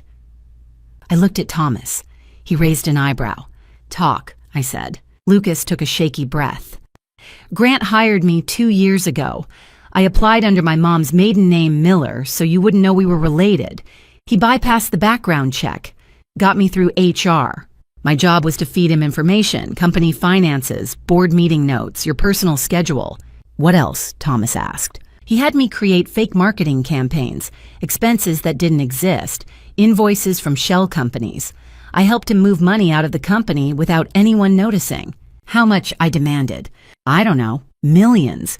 He said it was an investment, that he'd pay it back once he sold the company." "To Titanchem," I said. Lucas nodded. "He's been working with them for over a year. They want the formula, the Morgan Reserve blend. Without it, the deal's worthless." "And the wine we moved Monday night?" I asked. "He panicked when he found out," Lucas said. "He thought you'd figured out his plan. He told me to find out where you moved it. That's why I tried to delete the security logs." "You failed," Claire's voice said through my earpiece. I smiled faintly. Lucas looked at me, tears streaming down his face. "I'm sorry, Mrs. Morgan. I really am. I didn't know what else to do." "You could have said no," I said quietly. David stepped forward and zip-tied Lucas's hands. "You're coming with us. We'll hold you until we decide what to do with you." Lucas didn't resist. Thomas pulled out his phone and stopped the recording he'd been running since Lucas started talking. "Got every word." I looked around the cellar, at the shattered bottle of fake wine, at Lucas broken and defeated, at the cameras still recording overhead. We had everything we needed now. Lucas's confession, Grant's desperation on the phone, the fake wine as proof of Grant's intent. Grant's empire was crumbling. And on Friday, I'd make sure the entire board of directors witnessed it. Thursday morning arrived with the kind of clarity that only comes after sleepless nights spent planning war. I sat in my home office at 9 o'clock staring at the leather journal Thomas had entrusted to me 3 days ago. My grandfather's handwriting covered every page 60 years of winemaking secrets that Grant had been willing to destroy me to possess. He would never touch it now. I picked up my phone and called Rebecca Stone, the attorney Claire had recommended. "Ms. Morgan," Rebecca answered on the first ring. Her voice was crisp, professional. "I've reviewed everything you sent. The evidence package is extraordinary. Will it hold up in court?" I asked. "Absolutely. Dr. Nathan Pierce's toxicology report identifies a modified cognitive inhibitor, something that takes months to metabolize. Combined with the video Thomas provided showing Grant tampering with your wine glass, we have clear evidence of assault with intent to incapacitate. The Sullivan Holdings Bank records prove embezzlement of $8.7 million. Lucas Grant's confession that he was hired under the alias Lucas Miller to infiltrate your company establishes conspiracy. And the email chain between Grant and Victor Brennan at Titanchem proves he was selling proprietary information he didn't own. I felt my chest tighten. Hearing it laid out like that, every piece of Grant's scheme cataloged in legal terms, made it real in a way my private rage had not. "I've prepared 3 documents," Rebecca continued. "First, a restraining order barring Grant from accessing any company accounts or property. We'll file it the moment he's arrested. Second, divorce papers, citing fraud, poisoning, and theft. And third, a preliminary injunction preventing any asset transfers pending the criminal trial. I've also contacted Detective Sarah Price at SFPD. She'll attend tomorrow's board meeting with 2 officers. The moment you give the signal, they'll arrest him." "What's the signal?" I asked. "Just say, 'It's time.' She'll know." I thanked her and ended the call.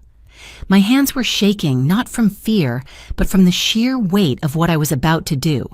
Tomorrow I would face Grant across the boardroom table. He thought he'd won. He thought I was a broken woman who'd sign away everything to make the nightmares stop. He had no idea I'd already buried him. At noon, Claire arrived at my house with David Torres and Thomas. We gathered in the kitchen and Claire spread a set of photographs across the counter. They showed the 2 wine decanters David had prepared yesterday, one filled with Morgan Reserve Cabernet from the secret vault Thomas had moved to the private storage facility 50 miles away. The other filled with the counterfeit wine Lucas had examined in the cellar-colored water synthetic flavoring and cheap alcohol that smelled faintly of acetone and ammonia. "The real wine is 60 months old," Thomas said, pointing to the first decanter. 73% Cabernet Sauvignon, 15% Merlot, 9% Cabernet Franc, 3% Petit Verdot. It's got layers blackberry cassis, tobacco leather. You can taste the oak from the French barrels, and there's a mineral finish from the volcanic soil in our vineyard. Your grandfather designed this blend in 1965. It's a masterpiece. He moved his finger to the second decanter. "This one, it's garbage. Lucas confirmed it when we caught him 2 nights ago. Claire and David made these fakes to fool Grant into thinking the vault was still full. It smells like cleaning solvent. Anyone with a trained palate will know immediately." "Grant doesn't have a trained palate," I said quietly. "But Victor Brennan does. He's TitanChem's CEO. He'll be at the meeting tomorrow." David nodded. "That's the point. When Brennan tastes both wines, he'll realize Grant's been lying to him." The $15 million advance TitanChem paid. It was based on the promise of acquiring Morgan Heritage's proprietary blends. If Grant can't deliver the real formula, and he can't because Thomas has the journal, Brennan's going to want his money back, plus the $5 million penalty for missing the deadline. $20 million, Claire said softly. "Grant doesn't have it. Sullivan Holdings is a shell. We checked the accounts this morning. He's got $12 million in gambling debts and only $300,000 in liquid assets. He's bankrupt." I stared at the 2 decanters. One represented everything my family had built over 3 generations. The other represented Grant's betrayal, a con built on lies, poison, and theft. "What's the plan for tomorrow?" Thomas asked. I took a breath. At 9 o'clock, the board meeting starts. Grant's expecting me to sign the power of attorney paperwork in front of everyone. He thinks the public setting will pressure me into compliance. Instead, I'm going to propose a wine tasting. I'll tell the board that before any decisions are made, they should understand what makes Morgan Heritage valuable. Victor Brennan will be there. Grant invited him to witness the transition. Oh, I'll pour both wines. Brennan will taste the difference immediately. That's when I'll show them the evidence. "The toxicology report," Claire asked. "Everything. Dr. Pierce's analysis proving I was poisoned for 8 months. The video of Grant drugging my wine at the French Laundry. The Sullivan Holdings Bank records showing he embezzled $8.7 million. The emails between Grant and Brennan proving he was selling a formula he didn't own. Lucas's confession. All of it." Rebecca had compiled the documents into a 70-page binder, indexed and annotated. Detective Sarah Price had reviewed it yesterday and called it the most organized evidence package she'd ever seen. Thomas reached across the table and squeezed my hand. "Your father would be proud of you, Isabel. He trusted you to protect this legacy. And you have."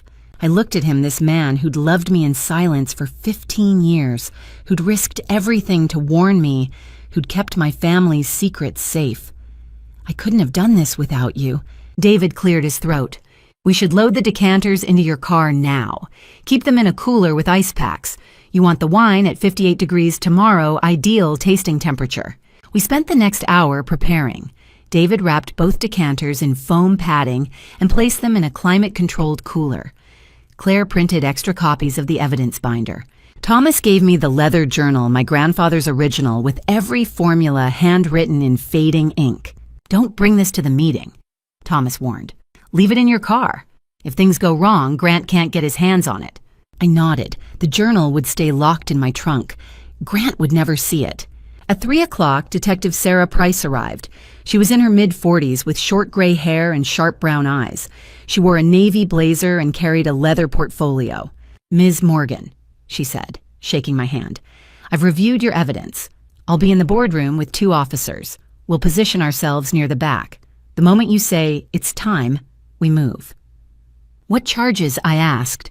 "Assault with a deadly substance, embezzlement, fraud, conspiracy to commit grand larceny, and attempted corporate theft. Your husband's looking at 15 to 20 years. 15 to 20 years. The number hung in the air like smoke. He'll lawyer up, Sarah continued. But the evidence is airtight. You've done my job for me, Ms. Morgan. All I have to do is put the cuffs on. She left at 4 o'clock. Claire Thomas and David left shortly after. I stood alone in my kitchen, staring at the cooler that held 2 decanters, one real, one fake. Tomorrow the truth would come out. Tomorrow Grant's empire would collapse. I walked to the window and looked out at the vineyard beyond my house. The vines were heavy with grapes, their leaves turning gold in the late afternoon sun. My grandfather had planted these vines 60 years ago.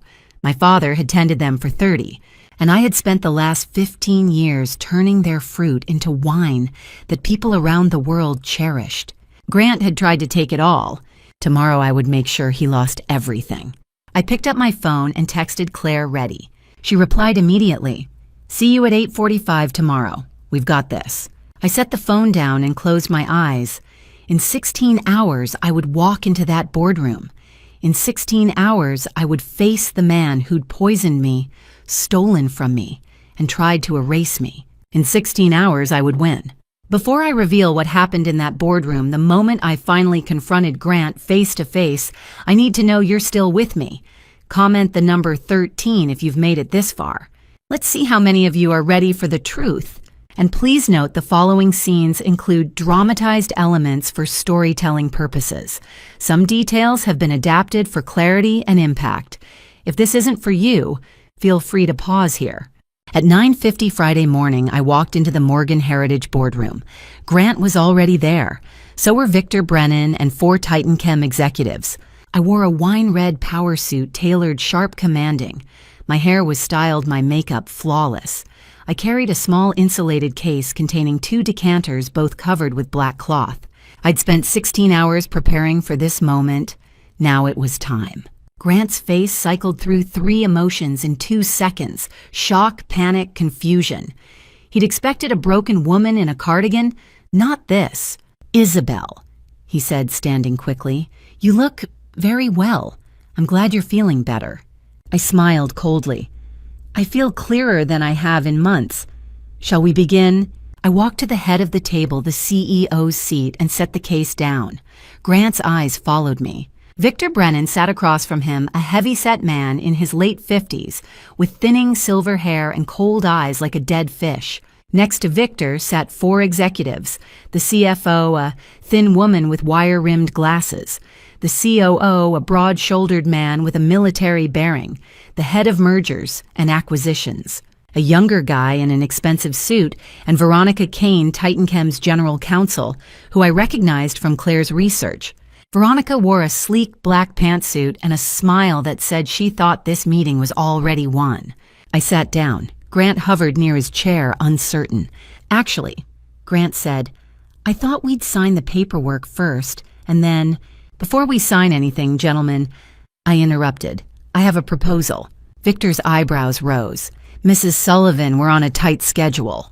It's Ms. Morgan, I said evenly. I kept my family name, and this will only take a few minutes. I lifted the black cloth from the case and revealed 2 crystal decanters. One held deep ruby wine. The other held liquid that looked almost identical. Grant stared. What is this? The Morgan family has a tradition, I said. Before any major partnership, we conduct a symbolic test, a blind tasting. Victor leaned back in his chair, frowning. This is absurd. We didn't come here to taste wine. You're buying a winery, Mr. Brennan, I said calmly. I assume you want to prove you understand the product. Veronica Kane smirked. Ms. Morgan, with all due respect, we've already conducted due diligence. We know what Morgan Heritage produces. We've reviewed the inventory, the financials, the distribution contracts. We're here to finalize the acquisition, not participate in parlor games. I met her eyes. Then you won't mind indulging me for 60 seconds. Victor glanced at Grant. Grant shifted in his seat, clearly uncomfortable. Honey, maybe we should just... I insist, I said. My voice was soft, but there was steel in it. Victor sighed. Fine, 1 minute. I opened the case fully and retrieved 8 wine glasses, elegant long stem designed for serious tasting. I poured 2 ounces from the first decanter into 4 glasses, then 2 ounces from the second decanter into the other 4. I placed 1 glass from each decanter in front of Victor and Grant. Sample A and Sample B, I said. Both are supposedly from our reserve collection. I want you to tell me which one is authentic Morgan Heritage Cabernet. Grant's hand trembled slightly as he reached for the first glass. Victor picked up his glass with more confidence, swirling the liquid and bringing it to his nose. The room went silent. Victor inhaled deeply over the first glass, Sample A. His expression didn't change. He set it down and picked up the second glass, Sample B. He swirled it, raised it to his nose, and inhaled. He paused, swirled again, inhaled deeper. Well, I asked. Victor set the glass down slowly. Sample A is clearly superior. Complex layered. 60-month aging at least. Sample B is... He paused. Thinner. Less refined. But still acceptable. I turned to Grant. And you... Grant lifted Sample B to his nose, inhaling carefully. His brow furrowed. He swirled the glass and tried again. Woody, he said finally. Maybe a hint of vanilla, not as complex as Sample A, but... He shrugged. It's drinkable. Victor nodded. I agree. Sample A is the reserve wine. Sample B is probably from a younger vintage. Still Morgan Heritage quality, but not quite at the reserve level. I said nothing. I just watched. Veronica Kane leaned forward. She'd been quiet until now, observing. She reached for one of the remaining glasses, Sample B, and brought it to her nose. Her face twisted immediately. Are you serious? She said, looking at Victor and Grant. This smells terrible. Victor frowned. What are you talking about? This. Veronica gestured at the glass. It smells like cleaning solution. Acetone, maybe, and something chemical. She set the glass down and pushed it away. This isn't wine. Grant stared at her. Veronica, I don't know what you're... Thomas Ashford stepped forward from his position near the window. He'd been silent until now, arms crossed, watching. He picked up one of the Sample B glasses and brought it to his nose. He recoiled instantly. Ms. Morgan is right to test you, Thomas said quietly. This isn't wine. This is industrial solvent mixed with synthetic flavoring. He looked at Grant and Victor. And you two just called it drinkable. The room went silent. Grant's face went pale. Victor's jaw tightened. I don't understand, Victor said slowly. I thought... You didn't smell anything, I said quietly. That's the point. Grant stood abruptly. Isabel, what is this? Some kind of trick. I met his eyes. No trick, Grant, just a test, and you failed. Victor's face darkened. Ms. Morgan, if this is some attempt to sabotage... Sabotage. I smiled. Mr. Brennan, you just described industrial poison as acceptable wine. You called acetone and ammonia woody with a hint of vanilla. You can't smell, either of you. Grant's hand gripped the back of his chair. His knuckles were white. Veronica Kane stood slowly, her expression shifting from confusion to alarm. The CFO and COO exchanged glances. Thomas set the glass down and stepped back, waiting. Victor looked at Veronica, then at the glass, then at me. This is absurd. I've been in the wine industry for... You've been in the chemical industry for 30 years, I interrupted. That's very different. Grant's voice was shaky. Isabel, I don't know what you think you're proving, but I'm proving... I said, my voice calm and steady, that you have no idea what you're buying. And more importantly, I paused, letting the silence stretch. I'm proving that you have no idea what you've done to yourselves. Grant and Victor stared at each other. Grant's face was ashen. Victor's jaw clenched and unclenched. Veronica Kane sat back down slowly, her eyes moving between the two men. Victor, she said quietly. What is she talking about? Victor said nothing. Grant said nothing.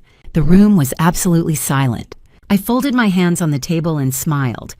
Shall we continue this discussion, gentlemen? The silence stretched. Grant and Victor sat frozen, clearly rattled by what Veronica and Thomas had just said. Grant's hand still gripped his wine glass. Victor's jaw worked, but no words came out. I let the moment hang, then I spoke, my voice calm and steady. You're confused, I said. You don't understand why Veronica smells acetone and ammonia, but you smell woody notes and vanilla. Let me explain. I pulled Dr. Nathan Pierce's toxicology report from my briefcase and held it up. Titan Chem Sample T47, a cognitive inhibitor banned under federal chemical safety laws. When ingested orally the way I was poisoned for 8 months, it causes memory lapses, confusion, and mild hallucinations. But it doesn't affect the sense of smell. I looked directly at Grant. However, when someone handles T47 repeatedly without proper protective equipment, touching it, inhaling vapors while preparing doses, the chemical burns the olfactory mucosa. Over time, the nasal passages are permanently damaged. I paused. You poisoned me for 8 months, Grant, and every single time you were careless. You breathed it in. You got it on your hands. You destroyed your own sense of smell. Grant's face went pale. His mouth opened, but nothing came out. Oh, and one more thing, I added. Last week, did you notice your car's air conditioning smelled strange? Grant blinked. I thought I had a cold. My nose felt stuffed. Not a cold, I said. That was a specially formulated air freshener, high-concentration menthol and camphor. My sister installed it in your car's ventilation system 7 days ago. It's designed to temporarily numb nasal passages. You've been breathing it every time you drove. I smiled coldly. Claire's quite resourceful. Grant stared at me, his face a mixture of shock and fury. You sabotaged my car. I accelerated a process you started yourself, I said. You can't smell anything anymore, Grant. Not wine, not poison, nothing. I turned to Victor Brennan. And you, Mr. Brennan, you've spent 3 decades working in chemical plants. Exposure to industrial solvents, toxic fumes, volatile compounds, all without adequate ventilation in the early years, I imagine. Your olfactory system has been burned out for years. You can't tell the difference between a 60-month Cabernet and floor cleaner. Victor's face darkened. That's a lie. I've tasted thousands of wines. You've tasted the alcohol, I corrected. You've felt the tannins on your tongue. But smell, the part that makes wine actually wine. I shook my head. You lost that years ago. That's why Grant chose you. Victor stared at me. What? I pulled another document from my briefcase, an EPA report dated June 2005. I slid it across the table. Titan Chem was fined $50 million for illegally manufacturing and distributing sample T47 to foreign governments as a crowd control agent. The company nearly went bankrupt. You, mister. Brennan lost your position as VP of Operations. It took you 15 years to claw your way back to CEO. Victor's hands trembled as he stared at the report. The whistleblower who reported Titan Chem to Congress. I paused. My father, Richard Morgan. The room froze. Victor's face went red. Your father destroyed my career. My father stopped you from selling illegal chemical weapons, I said evenly, and you've hated the Morgan name ever since. I pulled out another document, an email chain, January 10th, 2021, an email from Grant Sullivan to Victor Brennan. I read aloud, Mr. Brennan, I understand Richard Morgan cost you everything in 2005. I believe I can help you get revenge and make us both very rich. I'm married to his daughter. With the right strategy, Morgan heritage can be ours. I tossed the email onto the table. Victor stared at it, then at Grant. His voice was low, dangerous. You contacted me. Yes, I said quietly. Grant researched your past. He found the T47 case. He knew you hated my father, and he used that hatred to manipulate you into funding his scheme. Victor stood slowly. You son of a bitch. Grant said nothing. His expression was cold, unreadable. Grant didn't marry me for love. I continued. He married me for access. He spent 2 years, 2015 to 2017, studying my family, our routines, our business, our vulnerabilities. He engineered our chance meeting at a Napa wine tasting event in August 2017. He courted me, married me, waited. I looked at Grant. And then 21 months ago, he contacted you, Mr. Brennan, with a plan. Victor's fists clenched. What plan? Grant would incapacitate me using T47, I said. He'd embezzle funds through a shell company called Sullivan Holdings. He'd steal my family's proprietary formula and sell it to you. You'd get revenge on Richard Morgan's legacy. Grant would get rich. Everyone wins. I paused. Except you were never his partner, Mr. Brennan. You were his tool. Victor turned to Grant, his face purple with rage. Is this true? Grant met his gaze. His voice was flat, emotionless. Your hatred made you easy to manipulate, Victor. You wanted revenge so badly you didn't ask questions. Victor lunged. The COO grabbed him, pulling him back. Victor was shaking, cursing under his breath. I opened my briefcase and pulled out a thick leather binder, 70 pages of evidence indexed and annotated. I slid it across the table to Veronica Kane. Dr. Pierce's toxicology report confirming T47 poisoning, I said. Bank records showing $8.7 million embezzled through Sullivan Holdings. Email chains between Grant and Mr. Brennan. Photographs of Lucas Grant's cousin hired under the alias Lucas Miller breaking into our wine cellar. His signed confession. Security footage of Grant tampering with my wine glass at the French Laundry on October 14th. I looked at Veronica. It's all there. Veronica opened the binder, her face pale. She flipped through pages, her expression shifting from shock to horror. The door at the back of the room opened. Detective Sarah Price stepped in, flanked by 2 uniformed officers. Grant Michael Sullivan. Sarah said, her voice firm. You're under arrest for assault with a deadly substance embezzlement fraud conspiracy to commit grand larceny and attempted corporate theft. She turned to Victor. Victor Brennan, you're under arrest as an accessory to conspiracy bribery and violation of federal chemical safety laws. Sarah looked at Grant. Make no mistake, Mr. Sullivan, you're the mastermind. The DA is going to prosecute you to the fullest extent. The officers moved forward. One cuffed Grant. He didn't resist. His face was stone. The other cuffed Victor. Victor struggled, shouting, I'll testify against you, Sullivan. I'll make sure you rot. You'll be quiet? Sarah said calmly. Grant looked at me one last time. No apology, no remorse, just cold calculation. You think you've won Isabel, but you'll spend the rest of your life looking over your shoulder. I met his gaze. No, Grant, you will. As he passed, he leaned close and whispered, I never loved you. I smiled. I know. That's why this was so easy. The door closed behind them. The room was silent. Veronica sat down slowly, shell-shocked. The CFO and COO stared at the table. Thomas placed a hand on my shoulder. I reached into my case and pulled out my grandfather's leather journal. But that's not even the most interesting part, I said quietly. The door closed behind Grant and Victor. The room fell silent. Veronica Kane sat frozen, her face pale. The CFO and COO exchanged nervous glances. Thomas stood beside me, his hand still on my shoulder. I set my grandfather's leather journal on the table and turned to Veronica. Ms. Kane, I said quietly, Titanchem has been defrauded. Let's talk about what happens next. Veronica looked up, her eyes wide.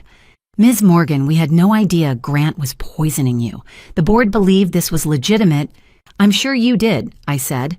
But your company paid $15 million for something that was never Grant's to sell. Veronica swallowed. The reserve collection, the formula. Exactly. I pulled out my phone and opened a file Claire had sent me. I turned the screen toward Veronica. This is a satellite image taken at 2:30 a.m. on Tuesday, October 18th.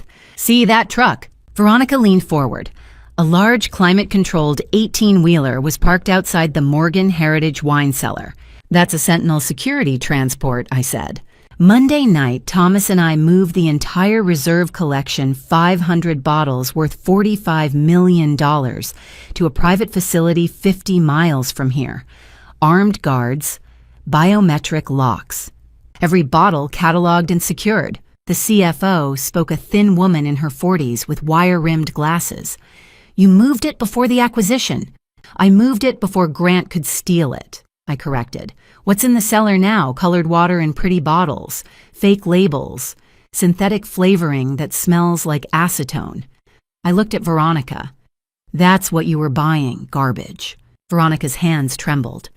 We paid $15 million for fake wine. You paid $15 million to a con man, I said. Grant Sullivan never owned Morgan Heritage. He was CFO, not CEO. He had no authority to sell the company the formula or the collection. Everything he promised was a lie. The COO, a broad-shouldered man in his 50s, leaned forward. Ms. Morgan Titanchem has grounds to sue for fraud and breach of contract. You absolutely do, I agreed, but sue Grant Sullivan, not Morgan Heritage. Veronica frowned.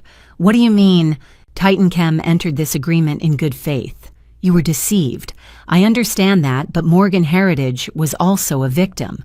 My husband poisoned me, embezzled $9 million, and tried to steal my family's legacy. I'm not your enemy, Ms. Kane. Grant is. Veronica looked at the CFO, then back at me. Our board won't simply walk away. We've invested $15 million in a fraudulent scheme, I interrupted. The fastest way to recover that investment is to cooperate with law enforcement, testify against Grant Sullivan, and pursue civil damages against him, not me. The CFO shook her head. The board will never approve that. We have a binding contract with a man who had no legal authority to sign it, I said. I pulled out a corporate resolution from Morgan Heritage's board dated October 20th. This resolution, signed by myself and 3 independent board members, explicitly revokes any authority Grant claimed. The contract is void. I slid the document across. Veronica read it, her lips pressed thin. Furthermore, I continued, if Titanchem sues Morgan Heritage, I will countersue for conspiracy to commit fraud. I have evidence that Victor Brennan knew or should have known Grant was acting without authority. Emails, recorded calls, witness testimony. Veronica's face went pale. Ms. Morgan, we didn't... I know, I said, my voice softening. But the courts won't care. They'll see $1 billion chemical company crushing a family winery. The media will love it. I paused. Or you cut your losses. Walk away. Cooperate with the DA, testify against Grant, and recover your $15 million through civil suit against him personally. The room was silent. The CFO looked at Veronica. She's right. If we go after Morgan Heritage, it'll be a PR nightmare, and we'll lose. Veronica exhaled slowly. What about the formula? I picked up the leather journal and opened it. The handwriting was my grandfather's neat, precise, dated March 1965. Morgan Reserve Cabernet. I read aloud. 73% Cabernet Sauvignon from Rutherford, 15% Merlot from Oakville, 9% Cabernet Franc from Stag's Leap, 3% Petit Verdot from Yountville, aged 60 months in French oak, bottled unfiltered. I looked up. This formula has been in my family for 60 years. My grandfather created it. My father perfected it. When my father died in 2007, he entrusted it to Thomas Ashford. Thomas has kept it safe ever since. Thomas stepped forward. Grant never knew I had the journal. He assumed Isabel kept it in a safe somewhere he could find. He spent 5 years looking. Thomas smiled faintly. He never thought to ask the old sommelier. Veronica stared at the journal. So Grant never had access. Never, I confirmed. Every promise he made to Victor Brennan was a lie. Titanchem paid $15 million for something Grant couldn't deliver. Veronica closed her eyes, rubbing her temples. Our board will want someone's head for this. Then give them Grant's, I said. Veronica opened her eyes. She looked at me for a long moment, then nodded. All right. I'll recommend we withdraw from the acquisition and pursue legal action solely against Grant Sullivan. She paused. But I'll need something in writing, a formal statement that Morgan Heritage is cooperating with law enforcement. Done, I said. My attorney, Rebecca Stone, will have it to you by end of business today. Veronica stood. The CFO and COO followed. Ms. Morgan, Veronica said, extending her hand. I'm sorry for what you've endured. Grant Sullivan is a monster. I shook her hand. Yes, he is. Veronica and the executives gathered their things and moved toward the door. As Veronica reached for the handle, she paused. For what it's worth, she said quietly, I hope you destroy him in court. I smiled. I intend to. The door closed. Thomas and I stood alone in the boardroom. Morning sunlight streamed through the windows, casting long shadows across the table. I looked down at the leather journal, my grandfather's handwriting still visible. "What happens now?" Thomas asked. I closed the journal carefully. "Now we rebuild, on our terms." My phone buzzed. I glanced at the screen. "Claire," I answered. "Hey." Claire's voice was breathless. "Chi, the FBI just called. They want to investigate Titan Chem's production of sample T-47. They think there's a larger network." I looked at Thomas. He raised an eyebrow. "When do they want to meet?" I asked. "Tomorrow morning, 9 a.m. Federal Building in San Francisco." I exhaled slowly. "Tell them I'll be there." I ended the call and set the phone down. Thomas looked at me. "This isn't over, is it?" I shook my head. "No, but we won." He smiled and squeezed my shoulder. "Your father would be proud." I picked up the journal, holding it against my chest. Through the window, I could see the vineyard golden leaves, heavy vines, the late October sun warming the hillside. 60 years of Morgan family history, 60 years of wine secrets and survival. Grant had tried to take it all. He'd failed. I turned to Thomas. "Let's go home." The boardroom was silent after Veronica Kane left. Thomas and I stood alone, the morning light casting long shadows across the table. My phone buzzed again. This time, it was Rebecca Stone. "Isabel." Rebecca's voice was steady, professional. "I just got off the phone with the DA's office. They're filing formal charges against Grant, Victor, and Veronica within the hour. Arraignment is Monday morning. Are you ready for this?" I looked at Thomas. He nodded once. "I'm ready," I said. "Good," Rebecca continued. "The DA wants to meet with you this afternoon, 3 o'clock, Federal Building. They'll need your full testimony, everything from the poisoning to the embezzlement to Grant's conspiracy with Victor Brennan. This is going to be a long process, Isabel. Months of depositions, hearings, media scrutiny. You need to prepare yourself." I sat down slowly, the weight of it finally settling on my shoulders. "How long are we talking?" "Realistically, 3 to 4 months until trial, maybe longer if Grant's attorneys file motions to delay. But with the evidence you've gathered, Dr. Pierce's toxicology report, the Sullivan Holdings Bank, records Lucas's confession, the recorded phone calls, the DA thinks this is a slam dunk. They're pushing for maximum sentences." "What are we looking at?" Rebecca paused. "Grant's facing 18 to 20 years, Victor 12 to 15. Veronica, if she cooperates and testifies against Grant, maybe 8 to 10 with parole. 18 years, the number hung in the air. "And the divorce?" I asked. "I'm filing today," Rebecca said. "With the criminal charges and the prenuptial agreement, Grant has no claim to Morgan Heritage or any of your assets. The marriage is void due to fraud and criminal conduct. You'll have full custody of the estate, the company, everything. He walks away with nothing." I closed my eyes. "Thank you, Rebecca." "Don't thank me yet," she said. "We still have a lot of work to do. I'll see you at 3. The call ended. Thomas sat down beside me. "How are you holding up?" I looked at him. This man who'd protected me, believed in me, fought beside me. "I don't know," I said honestly.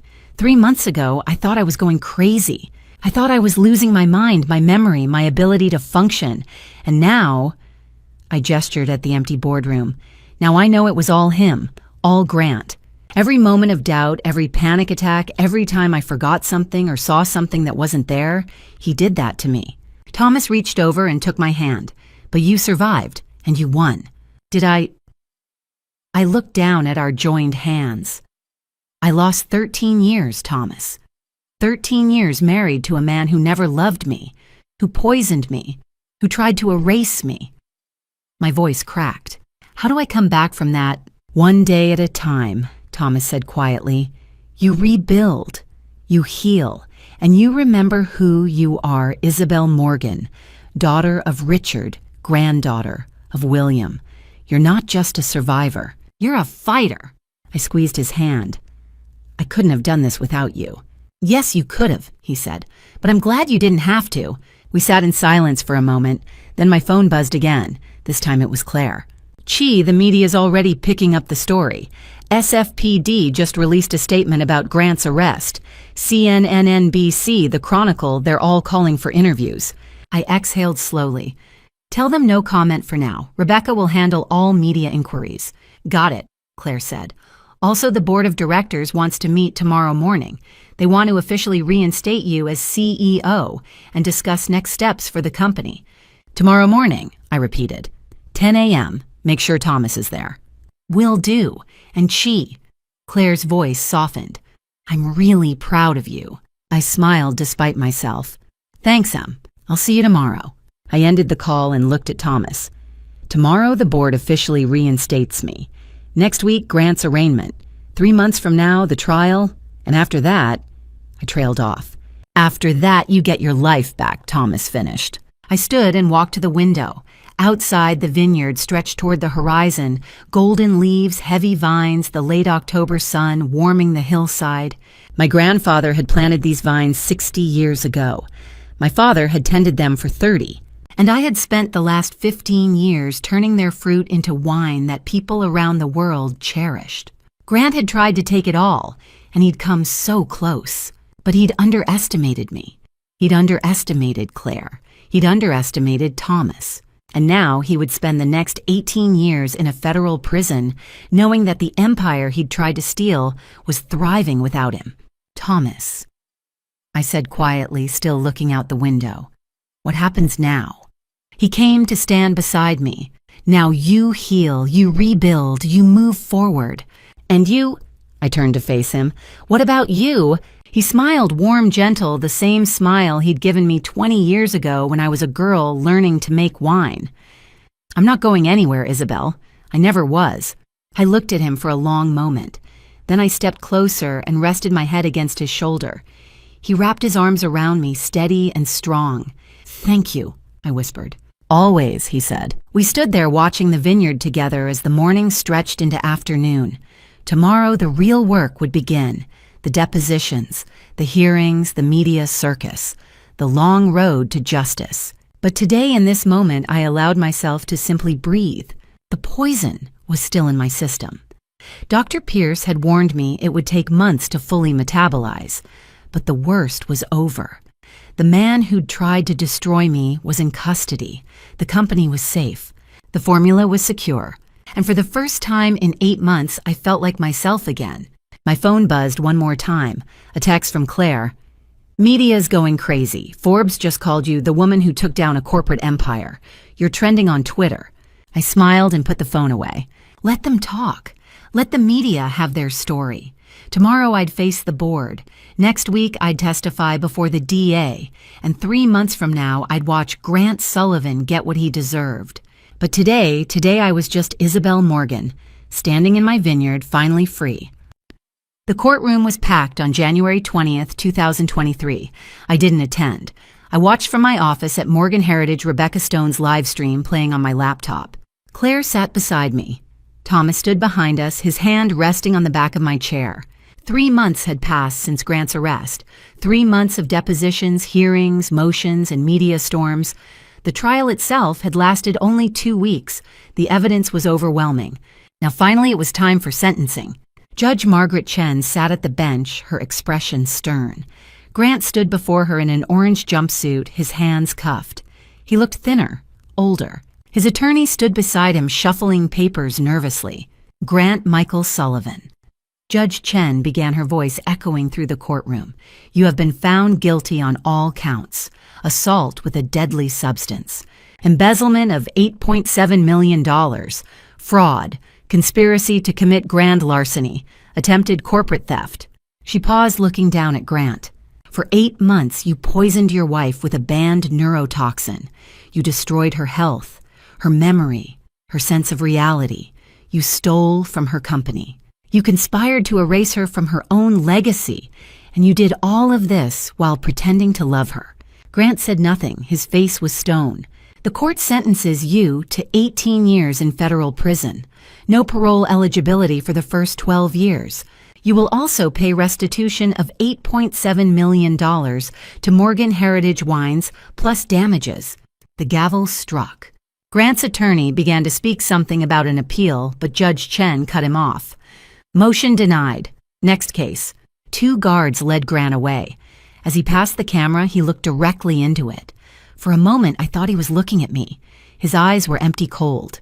Then he was gone. Claire squeezed my hand. I said nothing. Next was Victor Brennan. He shuffled to the bench, his face pale and drawn. His expensive suit hung loose on his frame. Victor Brennan, Judge Chen said. Conspiracy, bribery, illegal distribution of a controlled substance, Titanchem, sample T47. You knowingly participated in a scheme to defraud and destroy Morgan Heritage Wines. You enabled Grant Sullivan's crimes.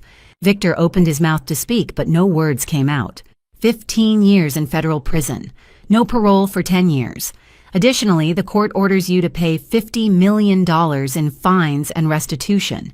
Victor's knees buckled. The guards caught him. Judge Chen continued. Titanchem Industries has filed for bankruptcy. The FBI is conducting a full investigation into your company's production and distribution of banned chemical agents. You will cooperate fully with that investigation. Victor was led away sobbing. Then Lucas Grant. He walked to the bench with his head down his shoulders, slumped. He was 28 years old, thin and pale. Lucas Grant. Judge Chen said, her voice slightly softer.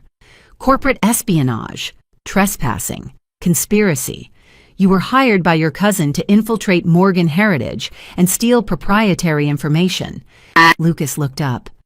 Your Honor, I'm deeply sorry for what I did. I was stupid and greedy. I've cooperated fully with law enforcement. I testified against Grant Sullivan. I'm sorry. Judge Chen nodded. Your cooperation has been noted. The court recognizes that you were not involved in the poisoning scheme and had no knowledge of Mr. Sullivan's intent to harm Ms. Morgan. Therefore, the court sentences you to 3 years supervised probation, suspended prison time, and 500 hours of community service. You are also permanently banned from working in corporate security or any position of fiduciary trust. Lucas exhaled relief, flooding his face. Thank you, Your Honor. He left the courtroom quietly escorted by a probation officer. Finally, Veronica Kane. She stood before the judge in a gray suit, her face composed, but pale. Ms. Kane, Judge Chen said, you were not charged criminally due to insufficient evidence of your knowledge of Mr. Sullivan's poisoning scheme. However, the California State Bar has suspended your license to practice law for 2 years for professional negligence and failure to perform adequate due diligence. You are also ordered to pay $500,000 in civil penalties to the victims. Veronica's jaw tightened, but she nodded. I understand, Your Honor. She left the courtroom without looking at the camera. The live stream ended. I closed my laptop and sat back in my chair. The room was silent. It's done, Claire said quietly. Yes, I said. It's done. Rebecca called 5 minutes later. Isabel, the divorce is finalized. The judge signed the decree. Grant gets nothing. Due to fraud and criminal conduct, the court granted an annulment under California Family Code Section 2210. Morgan Heritage is 100% yours. Legally, the marriage is dissolved as if it never had any validity. Thank you, Rebecca, I said. I ended the call and looked at Claire and Thomas. Claire, effective immediately, your chief operating officer. Thomas, your senior advisor and master sommelier. We rebuild Morgan Heritage on our terms. Claire hugged me. Thomas squeezed my shoulder. After they left, I sat alone in my office. On my desk was a framed photograph from my wedding day, October 15th, 2017. Grant was smiling his arm around me. I was smiling too young and naive and so stupid. I picked up the frame, looked at it one last time, then opened my desk drawer. I placed the photo face down inside and closed the drawer. I walked to the window. Outside, the vineyard stretched toward the horizon. The vines were bare. It was January, the dormant season, but in a few months, they'd bloom again. New growth. New life. My phone buzzed. A text from Claire. Forbes just published The Woman Who Took Down a Corporate Empire. Morgan Heritage stock up 340%. You're famous, Chi. I smiled and put the phone away. 1 month later, I walked through the vineyard at dawn. February sunlight filtered through the bare branches.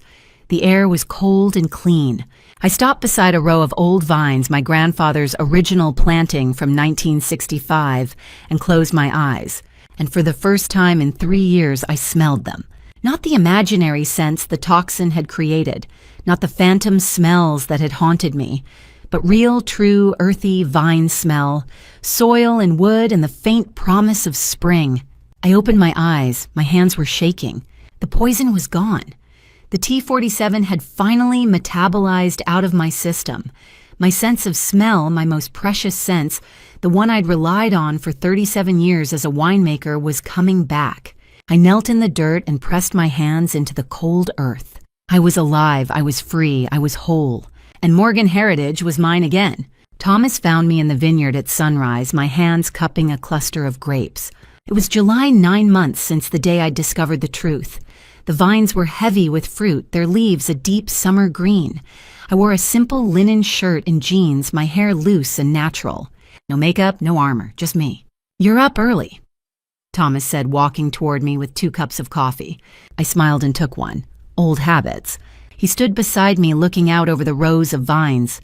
"Your sense of smell? It's fully back now, isn't it?" 3 months ago, I said. "Completely. It feels like waking up from a dream or a nightmare."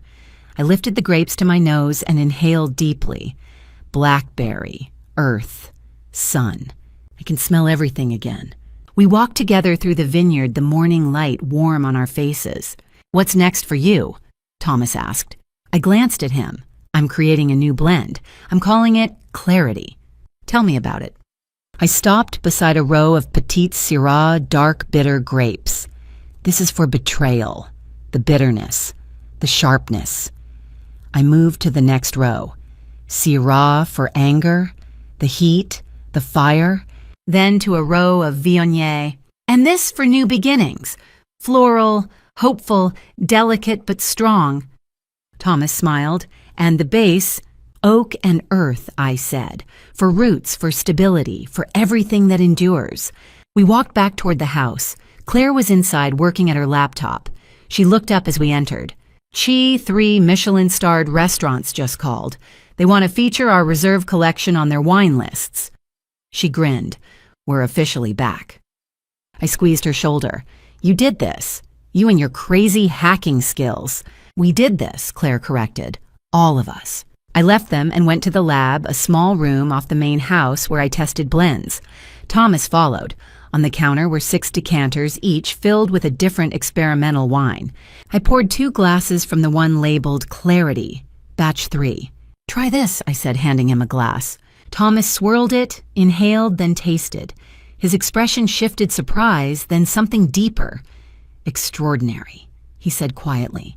"There's pain in it, but also hope." "That's life," I said. "You can't have one without the other." Thomas set his glass down and looked at me. "Isabel, I need to tell you something." I stepped closer. "You already did. 6 months ago, in the cellar." His eyes searched mine. 20 years ago, I said softly, "I made the wrong choice.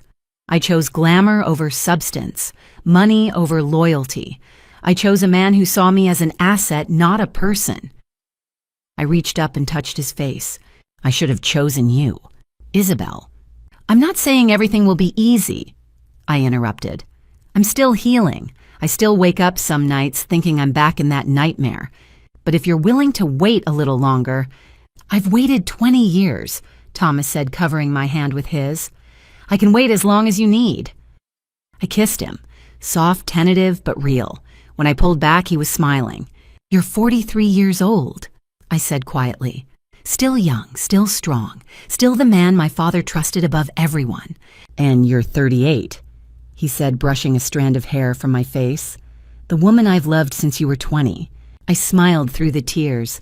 "Then we're not wasting another day." That evening, the 3 of us, Thomas, Claire, and I, sat on the porch overlooking the vineyard. The sun was setting, painting the sky gold and crimson. I poured Clarity into 3 glasses. Claire raised hers. "To new beginnings." Thomas raised his. "To family." I raised mine. "To truth. However bitter it is, it's better than a beautiful lie." We drank. The wine was complex bitter at first, then warming, then floral and bright. It tasted like survival, like rebirth. I stood and walked inside. From my desk drawer, I pulled out the power of attorney document Grant had prepared last October, the one I'd refused to sign. I'd kept it all these months as a reminder. I carried it to the fireplace, struck a match, and held the paper over the flames. It caught quickly, curling and blackening. I watched it burn until there was nothing left but ash. When I returned to the porch, Thomas and Claire were watching me. "It's done," I said. Thomas reached for my hand. I took it and sat beside him.